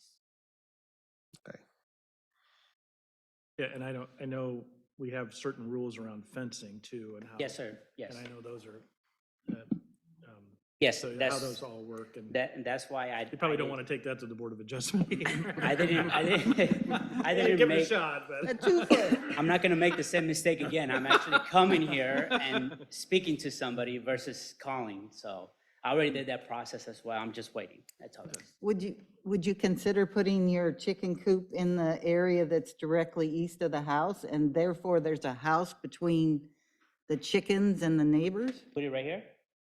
I'm gonna Actually, just slightly north. I'm gonna speak up here and say that, no, that's not gonna be allowed by zoning, Oh, okay. because we don't allow. I was accessory. wondering if that was gonna come up. It would Never have to mind. be aligned with or behind the front plane of the house, so kind of the southeast corner is probably the. You mean the face that is on the east side? It has to be aligned with or to the, Oh, so it can't be east of that line? Correct. For the structure, the fence can be, but just Right, not the but coop but structure. So you could get some additional distance that's been indicated by coming over to that line. That gives you an additional 65 feet. I mean, that's a lot. it's a lot. It's a building lot. A lot. Mhm. A lot. Well, if somebody makes a motion to remand it, I will support the motion, and we'll see what happens. This is to me, this is a Yes, sir. challenging case. I mean. They can do a little work on the Right, Board of right. Adjustment. I think they only meet a couple times every month or Right. once I- every 2 months. They don't get any easy cases at the Board of Adjustment, I'll tell you that. This is chickens though. Who doesn't love chickens? Fried chicken? No, I'm just kidding. Do we have a motion? I have a motion. I can with a motion to remand this back to BOA to reconsider with all the new details that you just said. Second, We have a motion and a second. Further discussion? Sam, vote please. Hope, Yes. Ready, Yes. Martin, yes, Burkhart. Yes. Motion passed. good luck. Thank you, ladies and gentlemen. We like eggs here too. Hint, Don't forget to share your eggs.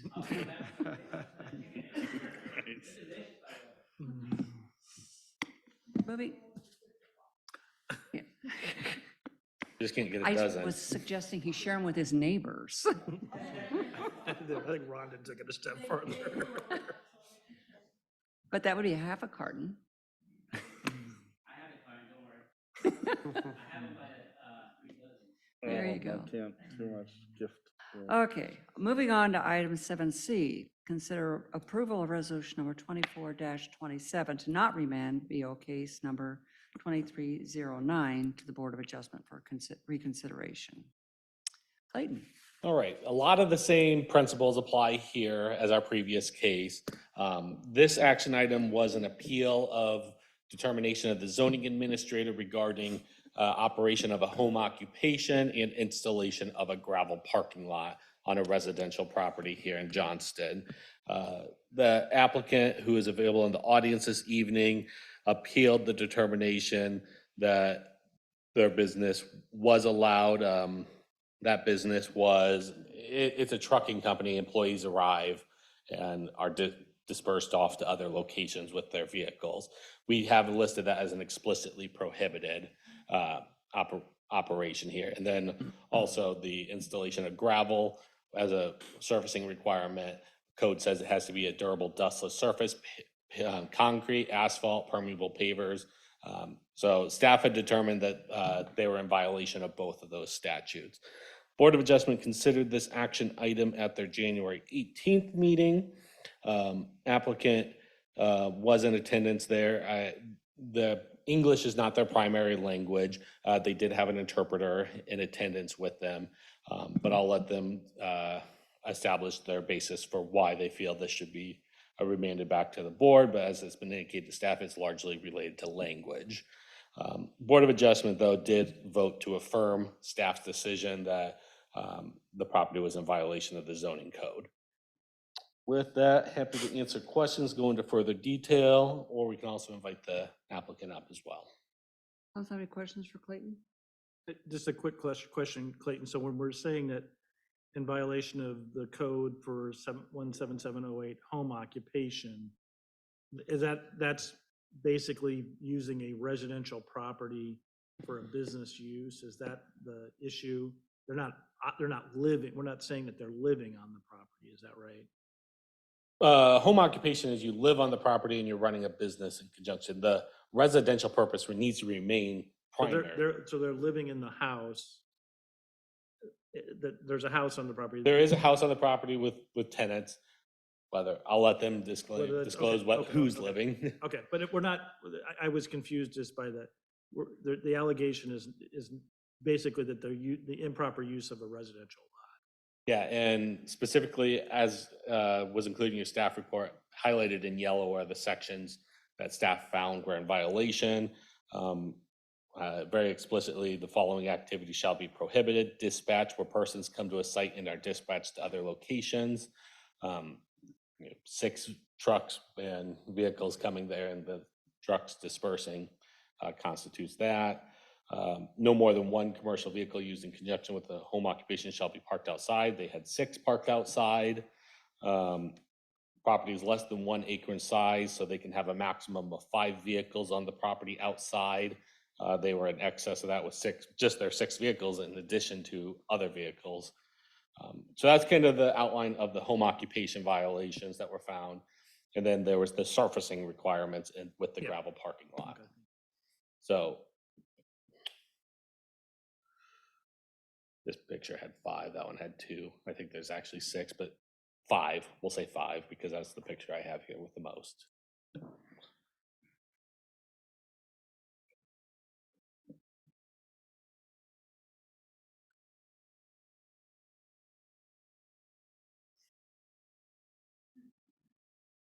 Other questions for Clayton? Okay.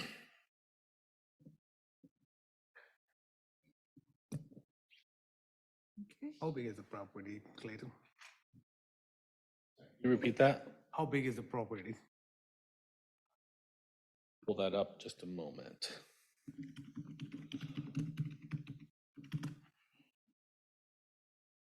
Under an acre. Yep, 0.9.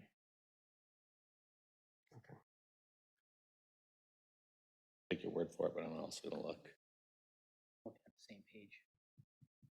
39,475 square feet. 0.9 acres.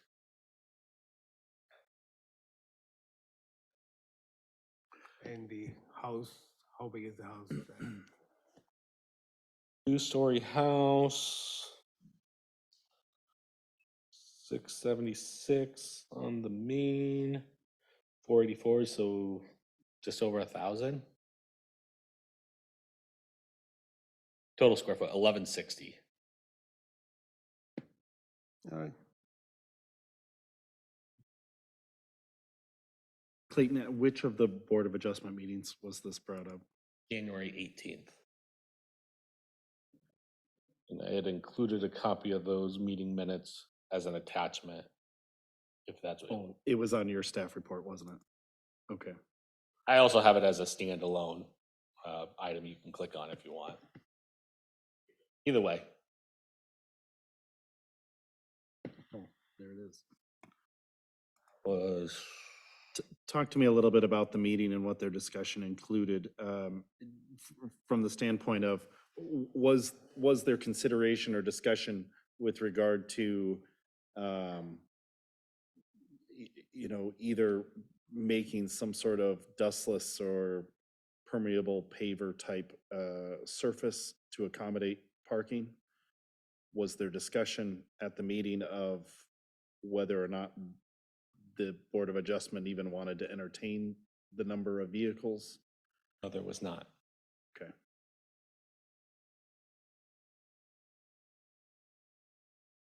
Councilman Burkhart, to clarify, the action that was before the board is an appeal of a zoning administrator decision that they were in violation of an ordinance. They weren't asking for permission to have additional vehicles. The board's action was to overturn or to review the action of staff, the Okay. zoning administrator. So, It really wasn't in the scope of their so review. unlike the other one, this is not an exemption per se that they were seeking at all. Correct. Okay, thank you for clarifying that for me.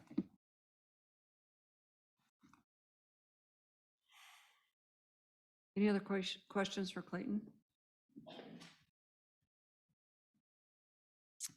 If not, does the property owners want to come forward and speak to us?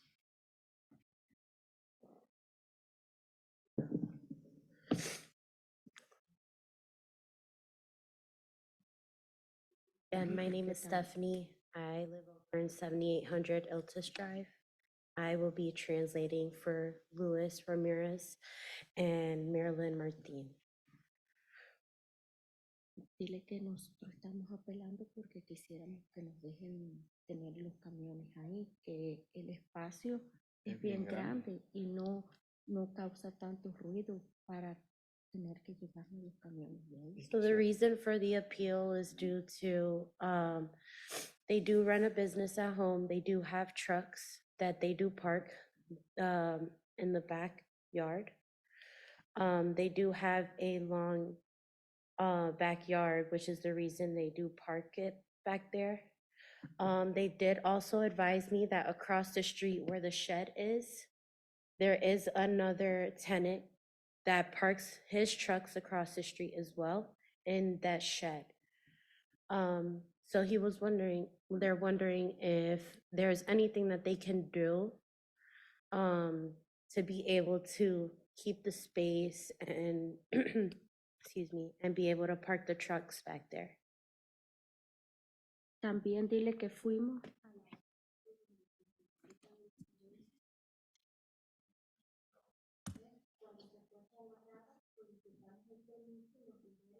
que mientras que no instruyéramos estas líneas rojas, que es como la alcantarilla, Sí, algo de eso. como que no veían que fuera nada que no.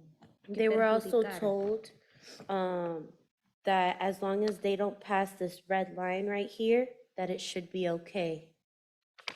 Déjame enseñar. They can.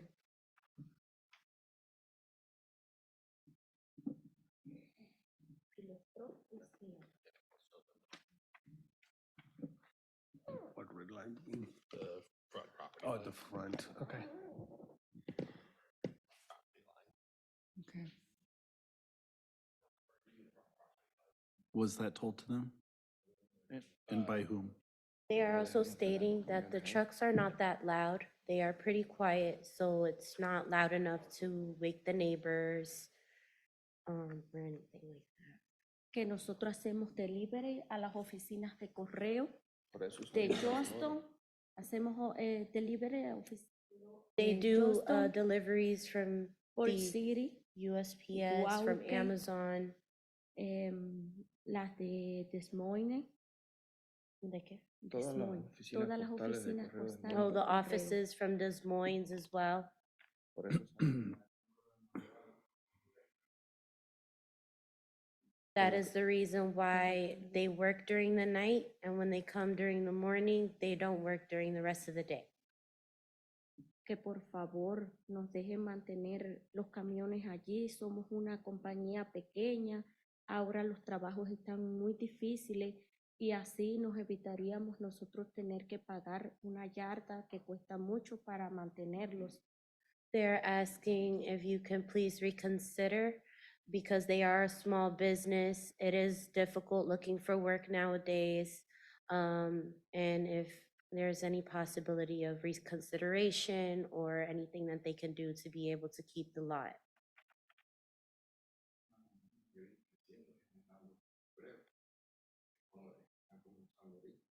Business is starting to grow. So that is how they're able to maintain the home and be able to Ya hace work 4 from there. años que la tenemos. Hace 4 años que tenemos la compañía. It's been 4 years since they've had the business already. Tenemos que trabajar en la madrugada porque el idioma es muy dificultoso para nosotros. Due No to them conseguimos and their trabajos. language barrier only knowing Spanish, this is the only way that they're able to maintain job. Por eso que estamos haciendo deliveries con Amazon a las oficinas de correo. And that is the reason why they are, doing deliveries overnight with USPS and Amazon. El señor del frente tiene 4 camiones también de volteo. And they also stated that where the shed is located, they do have 4 trucks as well. Y quiero que si existe algún permiso, como mismo se le permite a esa persona operar su negocio, que me instruyan y me digan, mira, tienes que hacer esto para poder manejar el negocio de tu casa, ya que es una yarda bien grande.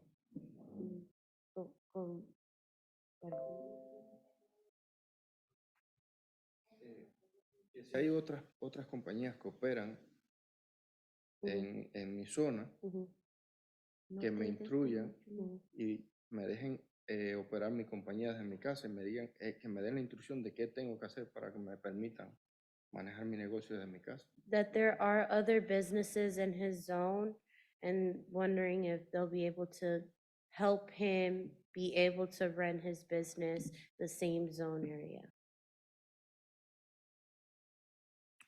Clayton, it says in the staff report here that there might have been some issues around translating during the Board of Adjustment meeting. Okay, So sorry, I do have issues with my ears. Can you repeat that one more time a little bit sure, louder? Sure. It indicates in the staff report that the property owners, one of the reasons why they wanted to be remanded back to the Board of Adjustment is because they had concerns about some issues with translating during the Board of Adjustment meeting, and so I'm just asking, is that a concern? Well, they do have their own business because of it. They don't speak any type of English. Right. So they're not able to, for example, go to an interview because they can't, because of the language barrier. That's the reason why they did make their own business. That's why they are working. So they can't speak English, any type of English. And that's why also I'm here as well. Was there any concern at all about being able to communicate effectively to the Board of Adjustment and understanding what the Board of Adjustment's questions were, or what the proceedings were all about? For them? Yes. Yes, because they're not able to understand anything. May I restate that, if you don't mind? I think she's asking, were you there as well translating in the Board of Adjustment meeting? Did you also translate in the earlier meeting? Yeah.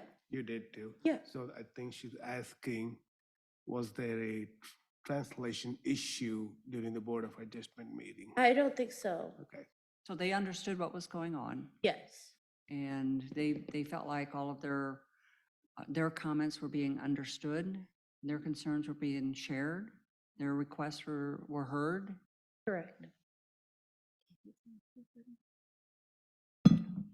Stephanie, can I ask you a question?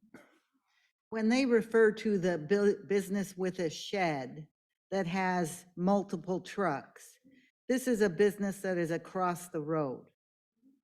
And so that business is being compared to their business, correct? As why do they get to have that business and what is the difference? Exactly correct. So they're basically just wondering why are they able to have their own trucks in the lot and be able to run their business, but unfortunately they are not able to. I think that Clayton would have to answer the difference between the business that is across the street. So I'd like him to respond to, do you know what I'm talking about? I have a picture of the, Yes, I do.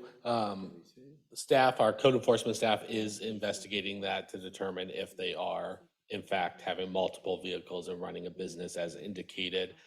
Staff was aware of one vehicle, dump truck on the property. But there seems to be that maybe there's some evidence now suggesting that there is two or possibly three, so. Google Street View has two of them Yeah. sitting there in the driveway. So we are looking into that. It is a separate case, but Okay. it is not our intent to treat them any different. It's just, I totally get that, but they are looking across the street, and I thought that I read into the report a question about the parking on the gravel or parking outside of the property. Does that matter in terms of our zoning ordinances, whether their employees come and park within the fence or if they park on the street side of the fence? that does not make a difference because it's still employees arriving to the residential property. And it didn't matter whether they were being parked on gravel or grass? That matters based on the surfacing requirements for parking, that it has to be, vehicles have to be parked on a durable dustless surface of concrete, asphalt, or permeable pavement or pavers. And was that part of the fines or the, what they were, So I have that highlighted here in yellow, this specific section. so that was one of the issues? Yeah, that was one of the violations staff found and ordered to be abated. So Stephanie, the difference between across the street and this property is that the vehicles were parked on lawn and gravel and not like concrete like across the street. That's just one issue. Would you say that's correct? That's correct for part of it. There are multiple other things, and as I said, our code enforcement staff is looking into those. I don't have a status update as of this night, but I'd be careful to not intertwine the two cases. I get it, but we have people here with the interpreter asking why they're being treated differently. And so I'm just, while we have advantage of Stephanie, I think that this needs to be clarified. And I think really the answer to that is we were able to see the multiple vehicles because they were not interior to any buildings. We saw them. Frankly, I don't think we knew about the other ones because if they're parked inside the shed, how do we see them short of being by at the No, opportune I time? totally So understand. that's the difference to why, but now we're aware of it, so we're going through the same process there. Stephanie, they are investigating the business across the street. Can you come up here, You please? have to come to the microphone. Also want to advise that she does have permission to remove the concrete from the driveway. She's just waiting for all of this to be resolved so she can go ahead and continue removing the concrete from the driveway so they can park on gravel. But it's important to know gravel is not, doesn't meet our code, okay?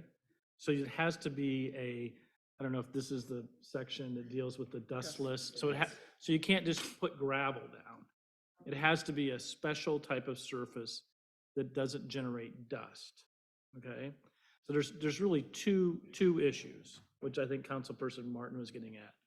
One is that the surface that you're parking the cars on is not a dustless surface. It's not a surface that is that meets our code requirements. It doesn't, it's in violation of that highlighted yellow section.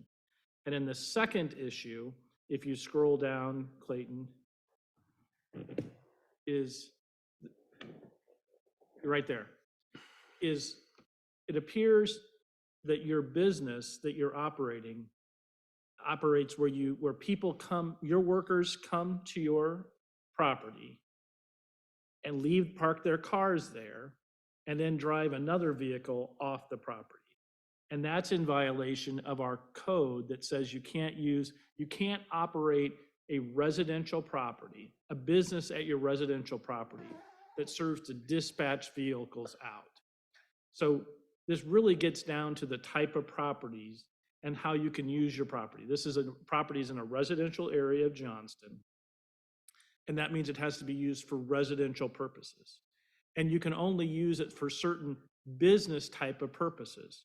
And the type of business purpose you're using it for is in violation of our code. And that's why the city staff filed the code enforcement violation, which then was appealed to the Board of Adjustment. So it's really those two issues that are outstanding.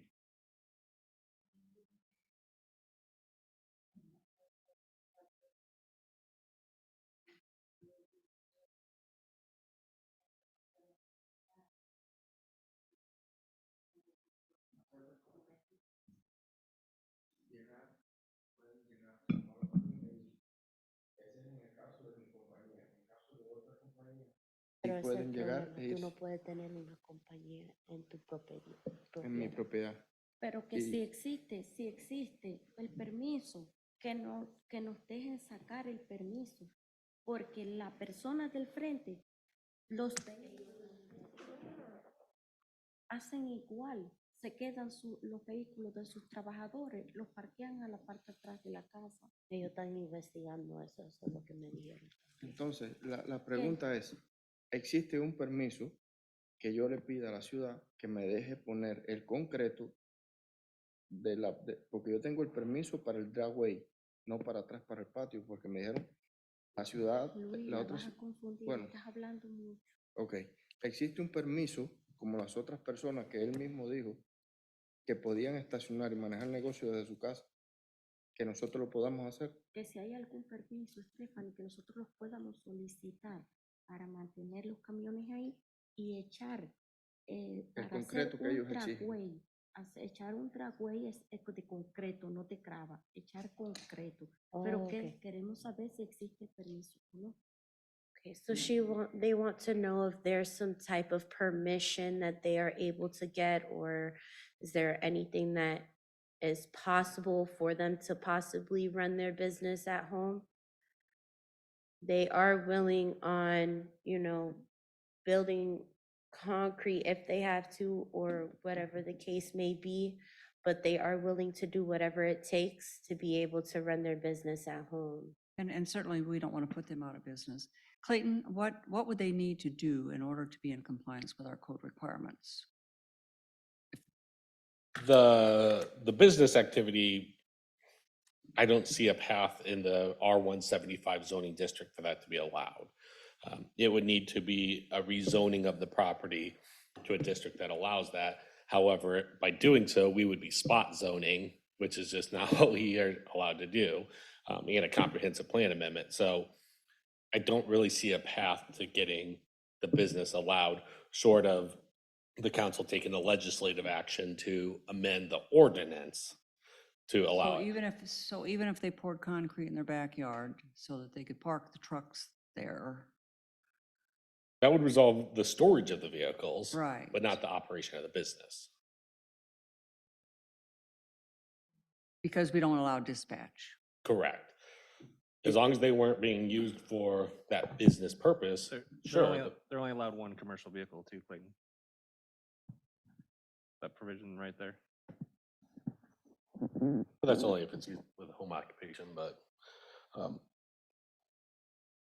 yeah, that's really the two items, the gravel parking lot and the home occupation. Gravel parking lot, that could be resolved by making it a durable dustless surface. City council does also have the authority to accept alternative materials on a case-by-case basis. I can't think of an instance where we've accepted gravel, however, especially in a residential area. But those are paths available to them there. The home occupation, I just don't see a path. Short of the council agreeing to amend the code. Clayton and/or Stephanie, if we need to ask this now, has the business owner / homeowner ever disputed the categorization of their business as D, dispatch, where persons come to site and are dispatched to other locations? That has not been alleged to me or disputed to me, but I will allow them to answer that question for themselves. So you're just fine. So the question that I posed is, the city zoning administrator believes that the business run out of this location meets the criteria or meets the description of Part D. Is there any disputing that the type of business that's run out of this location is in fact a dispatch where a person comes to a site and is dispatched to other locations? Your question is, you would like to know if a dispatch is going to be on site?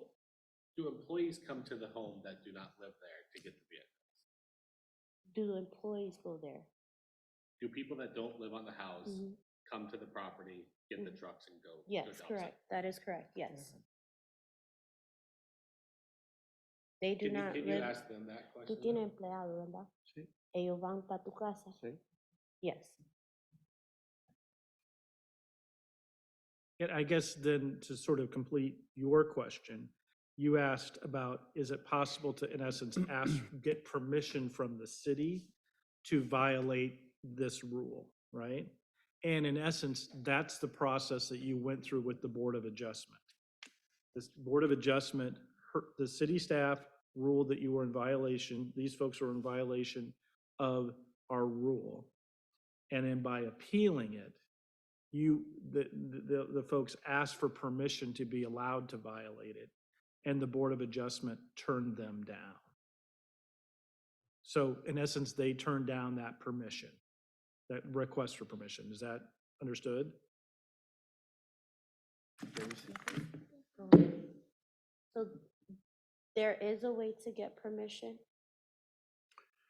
You've made that request to the Board of Adjustment. They're the ones that have the authority to consider the case and make a determination on it.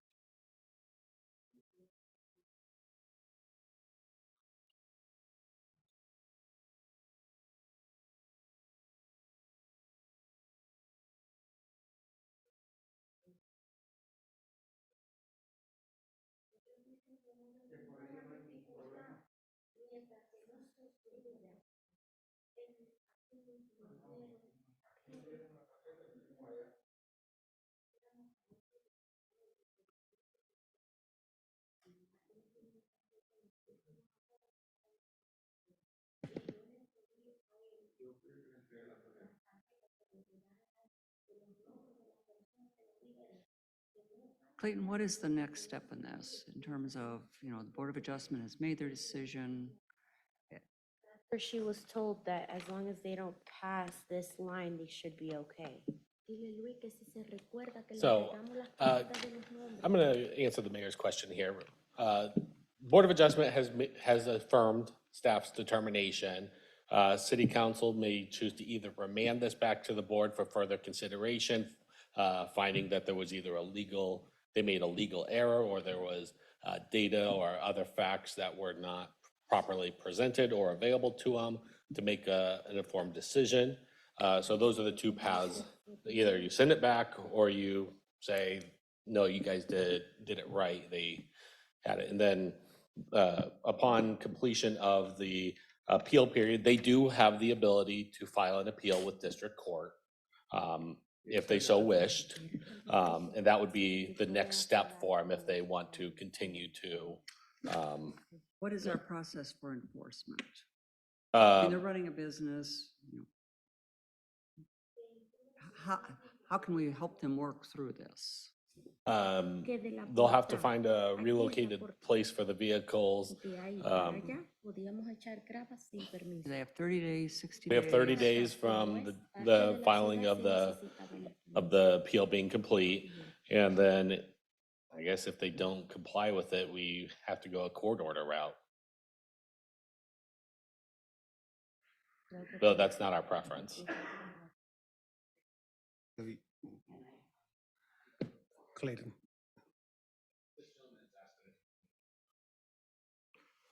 Sure. Good evening again, ladies and gentlemen. My name is Jesus Ojeda. My address is 9100 Longview Drive. I have nothing in this, but I feel bad. Nothing against what's going on. I don't feel that translation is being properly translated. So if you give me the opportunity to try to translate it to them as best as possible so they can understand, because I'm hearing back and forth what to do, what not to do, but I don't think they're getting the logistics of what the ordinance is. I appreciate what you're trying to do, Mr. Ojeda. They chose their translator. Okay, that's all I wanted to ask. Yeah. Yep, thank you, ma'am.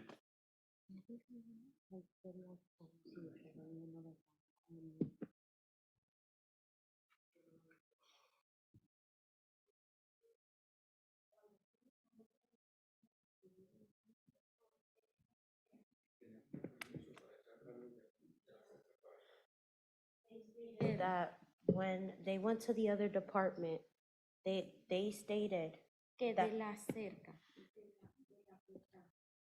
from the gate la grava up, no necesitaba permiso porque era la propiedad de nosotros. they didn't need permission because it's their property. Mientras no afectáramos estas líneas rojas que hay. As long as they did not affect this red line right here. Y que por ello no hay problema que los camiones se estacionen ahí. And that it was no problem that the trucks are stationed over here. Yo le entregué las dos tarjetas a él. No Le entiendo por entregamos qué el él ahora nombre del- dice que Espérate, no yo sabe te y que es conozco. mejor ir a una corte. Dile que le entregamos el nombre de los dos inspectores, las They dos provided him with inspectores, both inspectors, the cards to both que no, inspectors. no problem, no problem. They stated that there was no problem with it. Entonces, es problema estacionar 6 camiones ahí de una pequeña compañía cuando tiene 60 camiones No, Luis, en una 60 calle no. parqueados, sí, 60. I don't know who they might have talked to, and I don't know what information that they received. And if, if they had a conversation, received that information, that wasn't correct information. I mean, we have the code in front of us, we have the facts in front of us, and it appears that, I believe, and I haven't heard all the council members speak yet, but it appears that there are 2 violations here, and the facts aren't convincing us that there aren't 2 violations here. Yo lo que quiero es que si los otros inspectores del otro departamento dijeron que por ello no hay problema, que se estacionen los 6 camiones aquí. Sí, ellos me O están 5. diciendo que lo.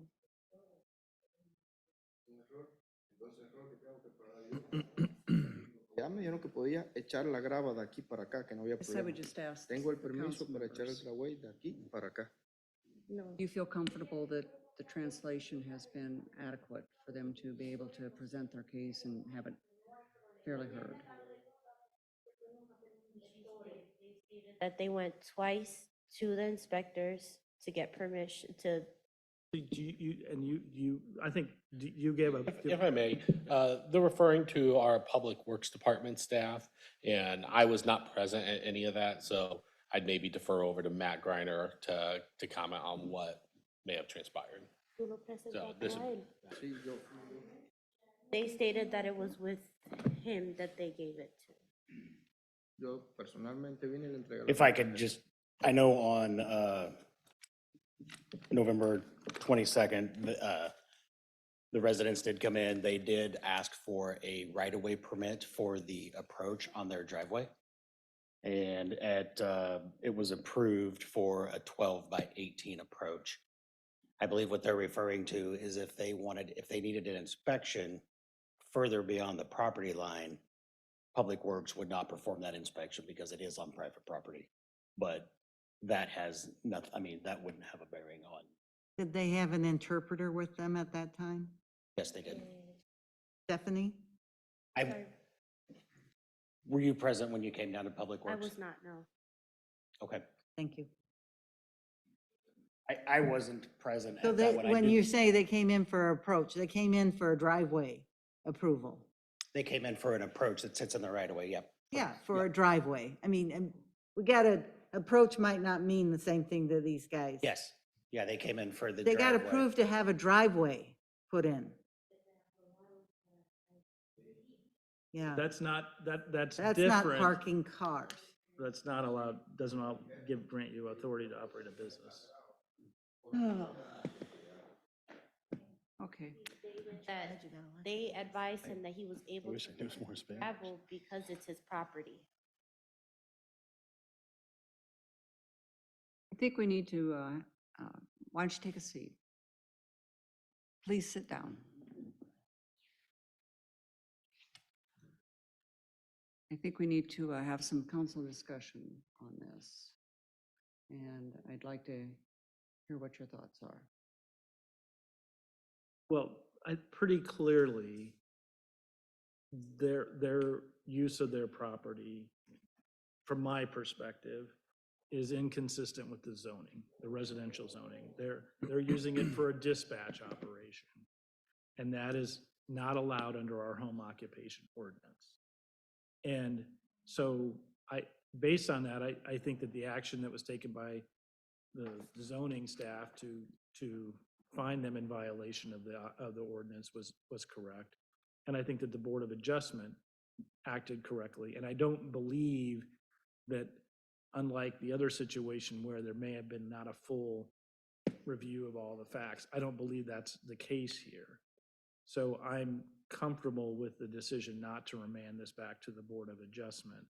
And the only solution I see for you is to do what everybody else who operates a commercial business does, is to operate that commercial business in a commercially zoned area of our city or anywhere else in the metro. But obviously that's how those types of businesses operate, is they operate in the commercially zoned area of cities like our city and every other city in the metro.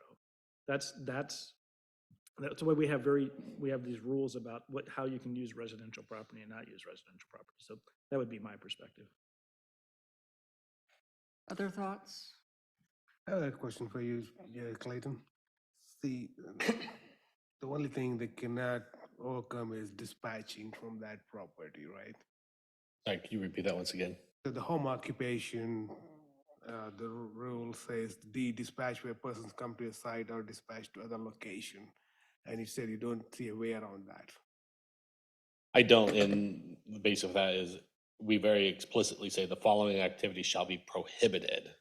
Right. And And- short of a legislative action, and Right. by their own admission, employees come to the property Exactly, to exactly. be dispatched. So I'm probably asking this question the wrong way. I agree with you, Tom, when you say commercial property cannot be run through a residential property, but I think also need to consider that these guys are immigrants trying to make a living without understanding English. So that could be a little consideration. I'd like to consider that. So if they dispatch not from their property, from outside their property, if they move their vehicle and go somewhere else and dispatch, is that a consideration? They park it up there, but they move the dispatch. And they can have, it can be officed there and you can have a home office and the activity happens there, but the vehicles and the coming and going of employees cannot happen on the property. So the employees coming and going cannot happen, but these guys can move their truck to a different place and have it dispatched from there. That could be a possibility, right? Yeah, you're allowed to have a home office, basically. Okay, But so now can we ask Stephanie to, can you step up here, please? One of the violation that happens is that you cannot dispatch from your property. Employees coming into your property and driving away the trucks from there. That's a violation of the commercial residential area. You cannot do that. Now, my question to you is, probably to them, is that instead of employee coming to their property, can they take the truck to someplace else, have that dispatched from there, and when they're done, they bring it back and park into their property? You can have a home office, but you cannot have people come and walk into your property and take the vehicle out. Can they make that happen?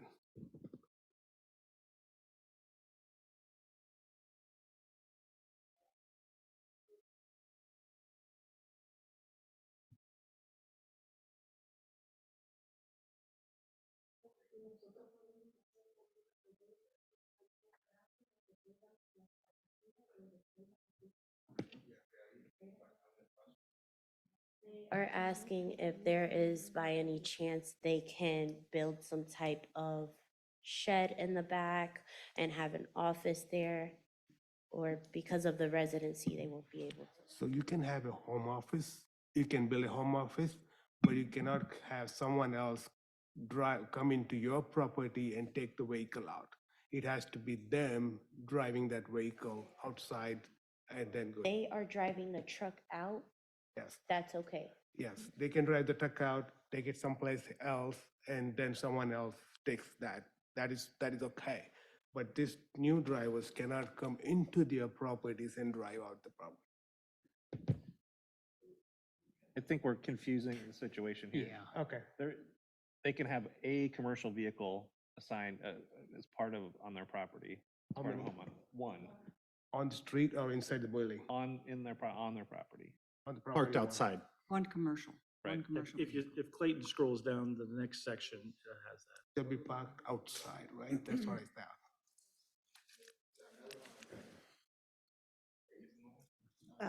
Just to clarify, as long as they are able to drive the truck outside of the property, Only have one.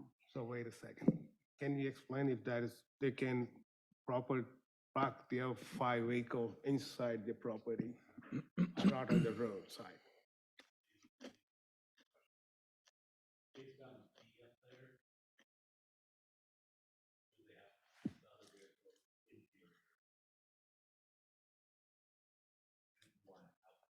Violation of our accessory dwelling unit, because you can't use accessory building, you can't use an accessory building for commercial purposes. Simple answer is one vehicle, we'll confirm.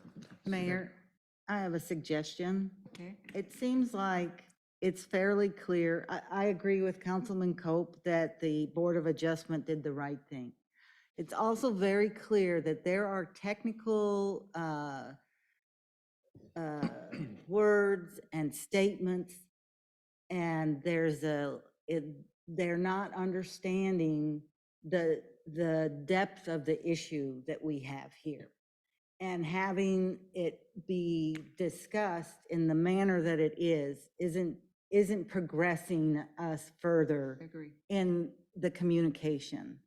So I would recommend that there be Stephanie, I think that you would serve the Platons here better if you had a one-on-one meeting with our planning staff so that they can ask all their questions and hear very clearly what can and cannot be done with that property.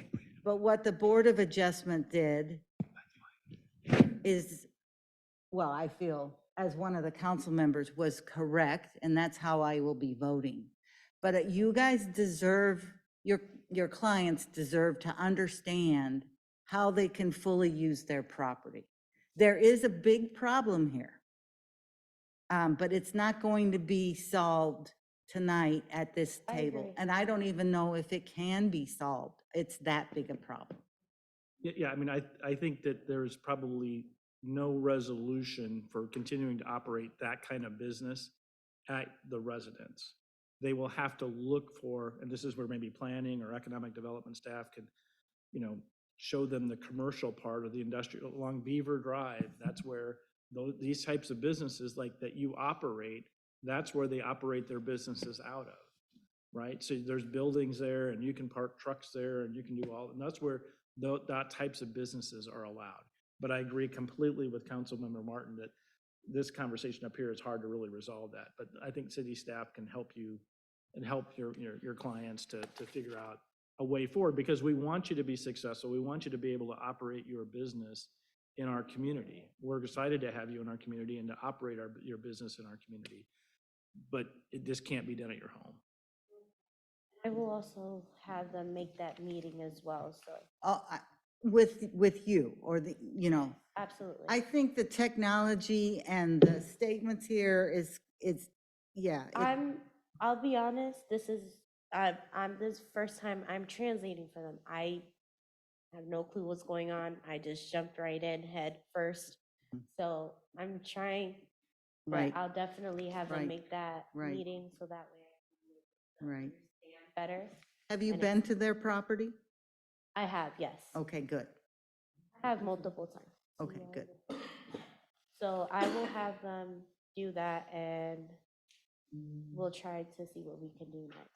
Other than this, would this be a court matter now, or what would we be able to do? Well, if you want to take the issue further, then your next step would be in district court.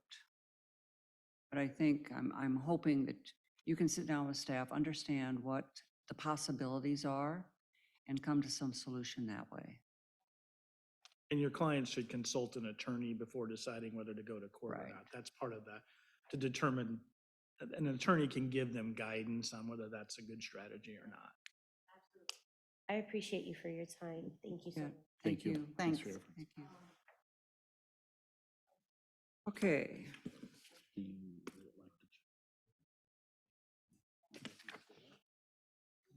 Points. So we need to take some action on item 7C. The resolution provides for not remanding the Board of Adjustment case. Do we have a motion on the resolution? Move approval of resolution 24-27. Second. We have a motion and a second. Any further discussion? Cindy, vote please. Councilmember Martin, Yes. Burkhart, Yes. Cope, Yes. Ready. No. Motion passed. Only needed 3, right? Item 7D, consider approval of ordinance number 1113, an ordinance amending the Code of Ordinances of the City of Johnston, Iowa, 2007 by amending section 106.12 for the purpose of adopting solid waste collection fees to become effective on July 1, 2024. Have somebody, Mike. Mayor and council, this is not Groundhog Day, but we are certainly revisiting solid waste again after revisiting about a week or two ago. We did recently receive our new rates that'll be effective on July 1 of 2024. So we do need to update the ordinance to reflect the rates. The current rates that were set for July 1, 2023 will remain in effect till July 1, 2024. So with solid waste, we're seeing a 4% increase. And really, again, very similar to reasons for the last increase, but it's really CPI, diesel price, and then landfill disposal costs. And then related to curb it, effective July 1, 2023, the rate's going up 4 cents or 0.9%, so less than the 5% from last go around. And again, these are based on CPI, also natural gas index, and other contractual requirements. So included in this is, in the memo, is the rate increase that'll be effective July 1, 2024. And I'd be happy to answer any questions staff has this evening. Questions for Mike?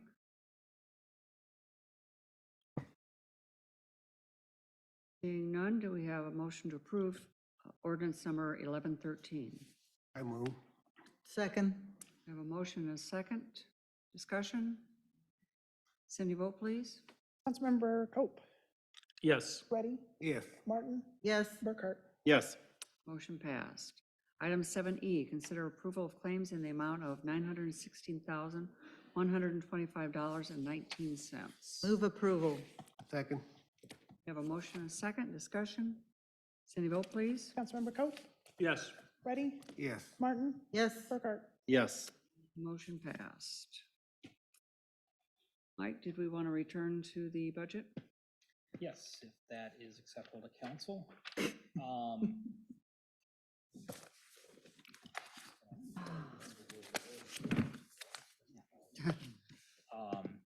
I think we were, I think the discussion we were at when we adjourned at 7 o'clock was really some questions that received raising concerns on justifying the new positions. I'm not sure, is there a specific data point that you're looking for? Sorry, I forgot what I asked for. You were just looking for data points justifying the new fire positions, 2 versus 3. I know Chief Clark talked a little bit about the issues around having 24/7 and 3 shifts. So, really, you lose a lot of efficiency by just adding 2 because you're still going to have a vacancy within a shift. Give me a minute. I Yep. need to read. And again, while there's thinking, I guess as we prepare, for our next council meeting, I mean, that's really, we're going to need some pretty strong guidance from council at that point of what you want the levy rate at. And so as the council works through those decisions, is there information that you would like to see, or just because we want to be prepared and get you the information you want? I think the only thing that I'm looking for that we haven't received so far is taking that lost sheet that had the breakout of the $1.8 million and breaking that into which are one time and which are ongoing. And I have that, and then you wanted to, we need to label the fire reserve. Yeah, assessment. this would be helpful. We'll fix that. I mean, it seems to me that that part of the issue, I mean, I think I heard from 3 members of the council, a pretty firm commitment to adding the 3 firefighters. And the question then goes to what extent is Grimes willing to do that? So I think it would be helpful between now and our next council meeting to convey that to Grimes, and so that they can be preparing for that potential. And it sounds like there's a fire board meeting. Is that after our next council meeting? I'm not sure the exact date. I've seen some emails go back and forth. We may have to look at a different date. We had scheduled it on a specific date and time. And I think we're finding out there's some conflicts with a couple board members. So we're probably gonna have to look at rescheduling that at this point. But when was it scheduled, Chief Clark? 21st of, sorry, Chief. Okay, so yeah, it would have been after our next council meeting. There, I see it now. So we won't, other than maybe whatever feedback you get from the city of Grimes, we won't know what a fire board decision before our next council meeting. Correct, and like I indicated in the discussion earlier, we would have never had a definitive decision from the fire board prior to us needing to set the levy rate. And so I think it becomes one of those things where, as we work through the process until we get to April 15th, when you set the levy rate, if the fire board doesn't agree to fund the position, the council can always lower the rate, just can't raise the rate. I think it's this decision over clearly there's not consensus amongst all 6 of us on the budget.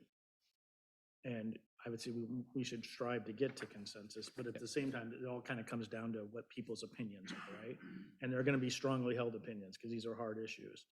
But I think tonight we heard pretty strongly held convictions, maybe on both sides, but I think those positions are pretty laid out, and I'm not sure going back and forth and trying to debate which position is right or wrong more is a great use of our time or effort. I think we pretty much know where people are, but that's just my perspective. But won't we need to have a 4 to 5, at least 4 people to support the proposed budget? Isn't that the new rule for a budget to be passed? It has to be 4 out of 5 or 3/4 majority or something like that? I just, the fire board just needs a simple majority. Oh, which I'm would be- sorry. I thought we were talking about passing our actual budget. No, so the previous code requirement that required when the levy rate increased over 2%, that actually changed under Senate File 718. That's no longer in legislation. Okay, Yeah, we added a rule 3 or 4 years ago, and we've changed it again. yeah, okay. Well, I agree with Councilman Cope that there is pretty strong feeling, at least from this side. I hate to pick sides, but I'm picking this side. It's all right. Yeah. It's a good sign. It's a good side, right? I'm picking this side here, and what I would be looking for, and it's not a deadline needed for the next time we meet, but and you do a really good job with your executive summary of the budget. There are two groups of people that we need to talk to in the city of Johnston. Both groups are taxpayers, are the residents. One is going to be a group that's going to dive deep into all the stuff that you have. And the other one is going to look for 3 sentences, bullet points. And somehow I'm hoping that Janet can start working on a way to give the story of what what the city of Johnston is getting from this budget. I agree. I mean, that's gonna be an And important. if she can start, and you have great information here, you have everything that we've ever asked for, but no one's gonna, there's very few that are gonna dig deep. So how do we tell the story? I just want to make something perfectly clear, and that is that my concerns have nothing to do with hiring 3 additional firefighters, because I think both chiefs will tell you that nobody is more supportive of our public safety members than I am. That is our number one responsibility in this community, to provide protection, public safety for our residents. And so I support our firefighters, I support our police officers. My concern is the levy that we are discussing and the level of increase that we are going to be asking our taxpayers to pay. I'm just very concerned. I said it at our last council meeting, and I'll say it again. I will work through and figure out how I can explain to groups when I stand in front of them in our community what we've done with the budget and the fact that we've increased it 60 cents. And I will present the best arguments I can for doing that. If we go higher than that, we're going to get a reaction from our public like we've never had before, because we have never increased our property tax levy by 60 cents. I think the highest we've ever done it is 12 cents maybe. And we thought that was a big deal at the time. And now we're talking 60 cents. Actually, aren't we talking 72 Well, cents? if we add 3 firefighters, we're talking 72 cents. I have a problem with that. Now, if we can come up with a way to fund 3 firefighters and not go above 60 cents on our property tax levy increase, let's do it. I'm all for it. Mayor, I 100% agree with what you said. It's concerning. But is the 60 cents an arbitrary number in your head? Is it a feeling about 60 cents I can talk to people about, but 72 is a step too far? Rhonda, or Councilmember Martin, I would prefer for it to be, since the communities in the metro area are generally either not increasing their levy or some are even reducing it. No, my preference would be for that number to be as small as it possibly can be, flat or reduced. That's not going to happen. We have big issues that we need to address in this community, and so I've accepted the fact that our property tax levy is going to go up, but I can't go higher than 60 cents. I think we have a lot in this budget a lot in this budget that we can go back to our taxpayers and say, you know, these things are necessary. We're doing this to maintain the quality of services that we have in this community. And, we had to make some difficult decisions, and that meant increasing the property tax levy. But, we're doing it to maintain, we're doing it to, maintain the kind of community that we currently have. I understand what you're saying. I'd like to add a few little things. 60 cents is quite a bit of an increase that we are doing based on looking at the rest of the metro area. 60 cents, Johnston has highest increase ever. So that's already a high increase. And I agree that we need public safety officers. I'm not going against that either, but can we fund that in a different way? Let's look at different opportunities, different ways to fund it.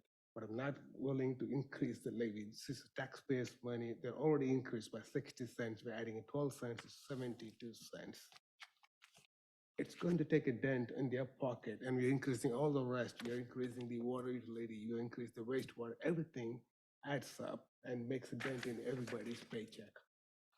I would love to see that if we can make a different way to make the public safety fully funded, not by levy, but something else we can do different ways. Maybe the lost fund, we can try, can we use the lost fund to do this? And I believe the lost fund can be used for public safety. It can.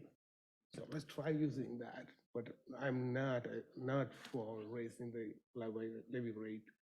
I don't want to put a hole in the people's pocket. And that's a policy decision, like I said earlier, for the council to make. I mean, you have the authority to do it. Mike, getting back to your original question, and then I would like to weigh in as well. You asked for data points or pieces of information that may be beneficial.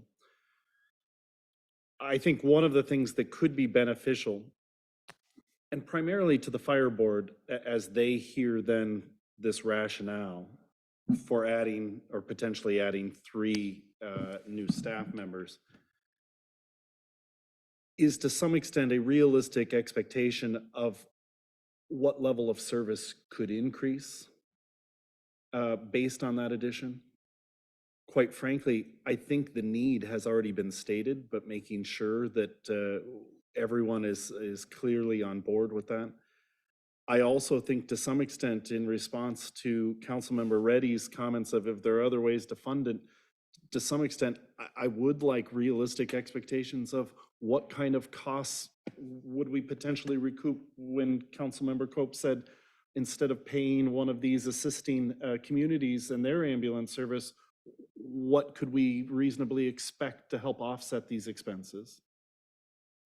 And lastly, something that has tormented us for a couple of years is overtime costs.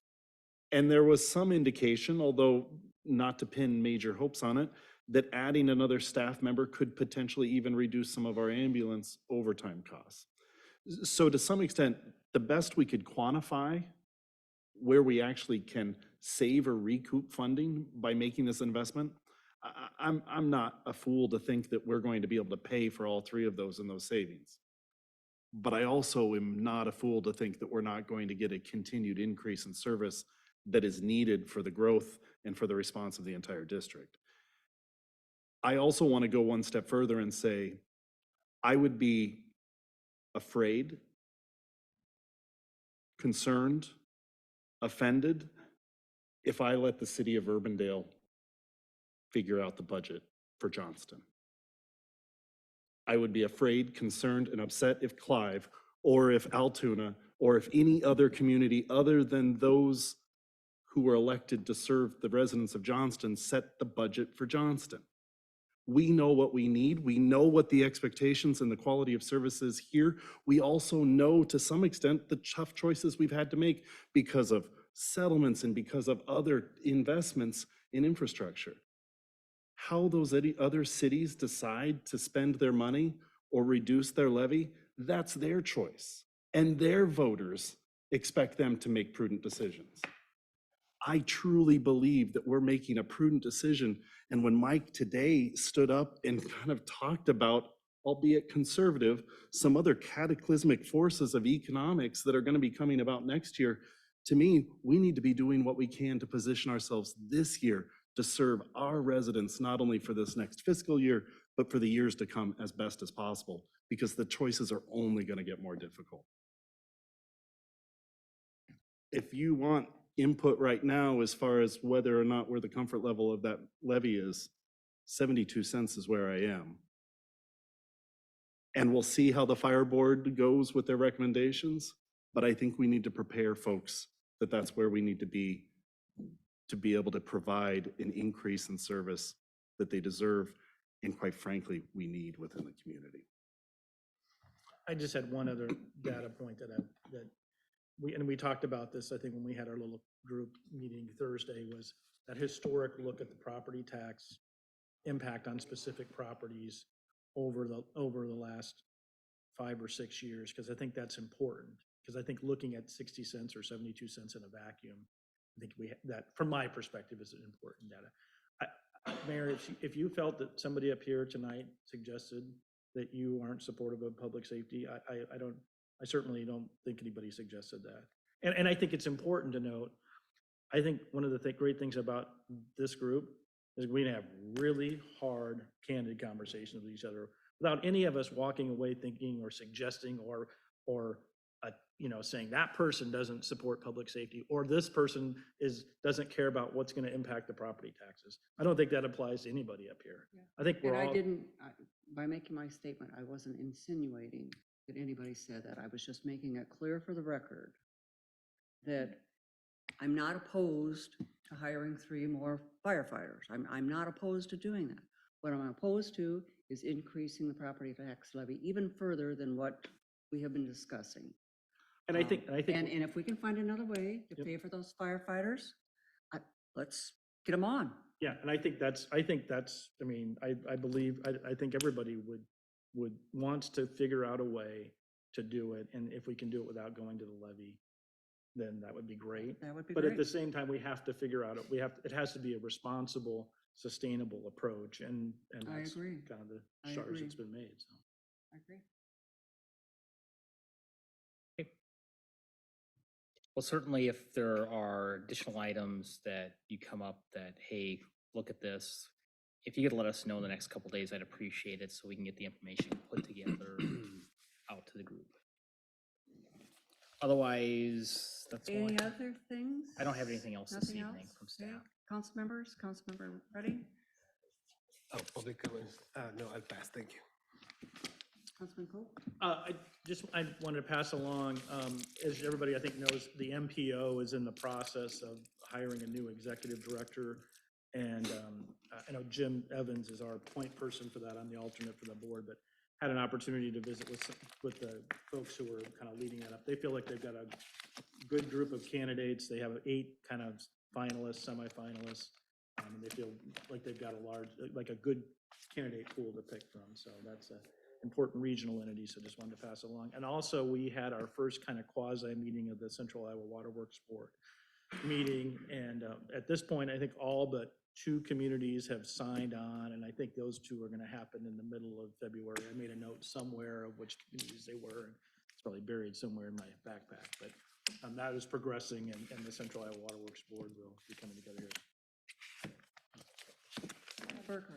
I would remiss if I didn't make comments, first of all, in support of our own local library. I love what the Johnston Public Library has done for my own family and for our entire community. And I'll quote, and I'll probably misquote, a good friend of mine who always said, "Show me your library and I'll show you the future of your community." And the reality is that I think we all need to be watching very carefully the impact of proposed legislation, and albeit it has changed and morphed even today and this afternoon, the reality is we need to make sure that our libraries continue to be well-funded and well-represented in ways that allow them an independence that doesn't bring politics into it. I'm proud to be able to go to those advisory committee meetings when I remember and make it. But to see the hardworking volunteers that were picked by the mayor and with council input, who represent a diversity of opinions and a diversity of demographic backgrounds, and certainly can make sure that our community and our library is responsive to the needs here, and by even those in visiting communities that come forward. I ask all of this because I think we need to stay in tune with what's being talked about. I think there are some other motives at play here. I don't know for sure, but all I know is we've got a high quality service in our library, and I want it to continue. And I want it to continue as an independent, apolitical board of folks that can go ahead and pick the resources that are necessary and needed to challenge the thinking of our citizens of all ages, but also to respond to the needs of all ages. In both the reading materials and listening materials and the Libby streaming materials and the fun toys and gadgets and other stuff that you can check out along the way too. And if you didn't know about any of those resources, visit with Molly or just go over to any of the helpful folks over there and they'll help you out. So that's enough soapbox for today on that. But please, please, please, please pay attention to what's happening to it. And can I just jump in on, if, for those who don't know, there's a Senate Study Bill 3131 that's been proposed that changes funding for libraries from shall to may. So there'd be no requirement for cities to fund libraries. Additionally, it takes away the referendum requirement that library boards, to make a change to your library board, will no longer require a referendum, and it would just be an ordinance change. It's being promoted as local control bill, and so some of the legislators are like, "You want local control? Here you go." But I mean, I get really concerned by the legislation. I shared this with Molly. There are some cities, for example, that set up cable commissions specifically because they don't want to pick the cable channel lineup at the council dais. My concern is I don't want us to pick library books at the council dais. And I think it really would become a very political realm for us. Whose bill is it? Study Bill and Education Committee, Jesse Green. And I will say, because of this local control angle, this issue of where to come down has been hotly debated within the kind of League of Cities community.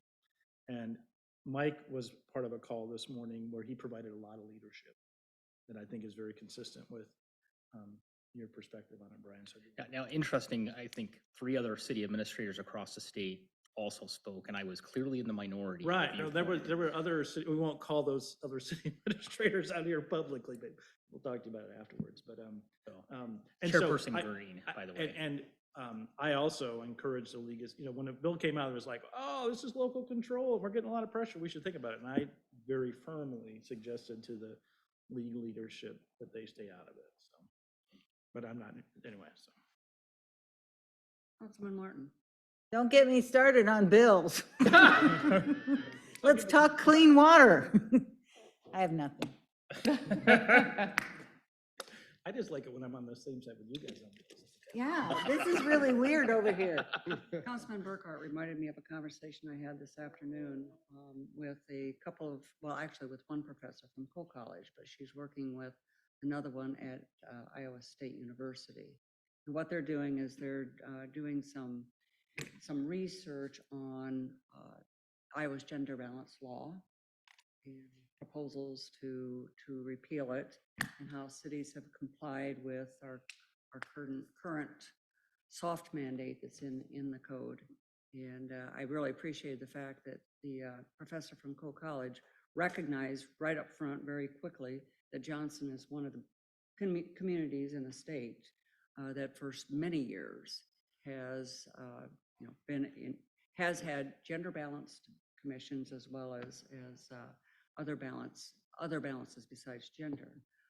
One of the things that I shared with her is that even if the law is repealed, I thought that because of the culture that we've created here and the commitment that we have to making sure that we have diversity across our boards and commissions, that I thought it would continue, that we would continue to have gender balance and geographic diversity and diversity in age, cultures, and all of the rest of that we take all of those things into consideration.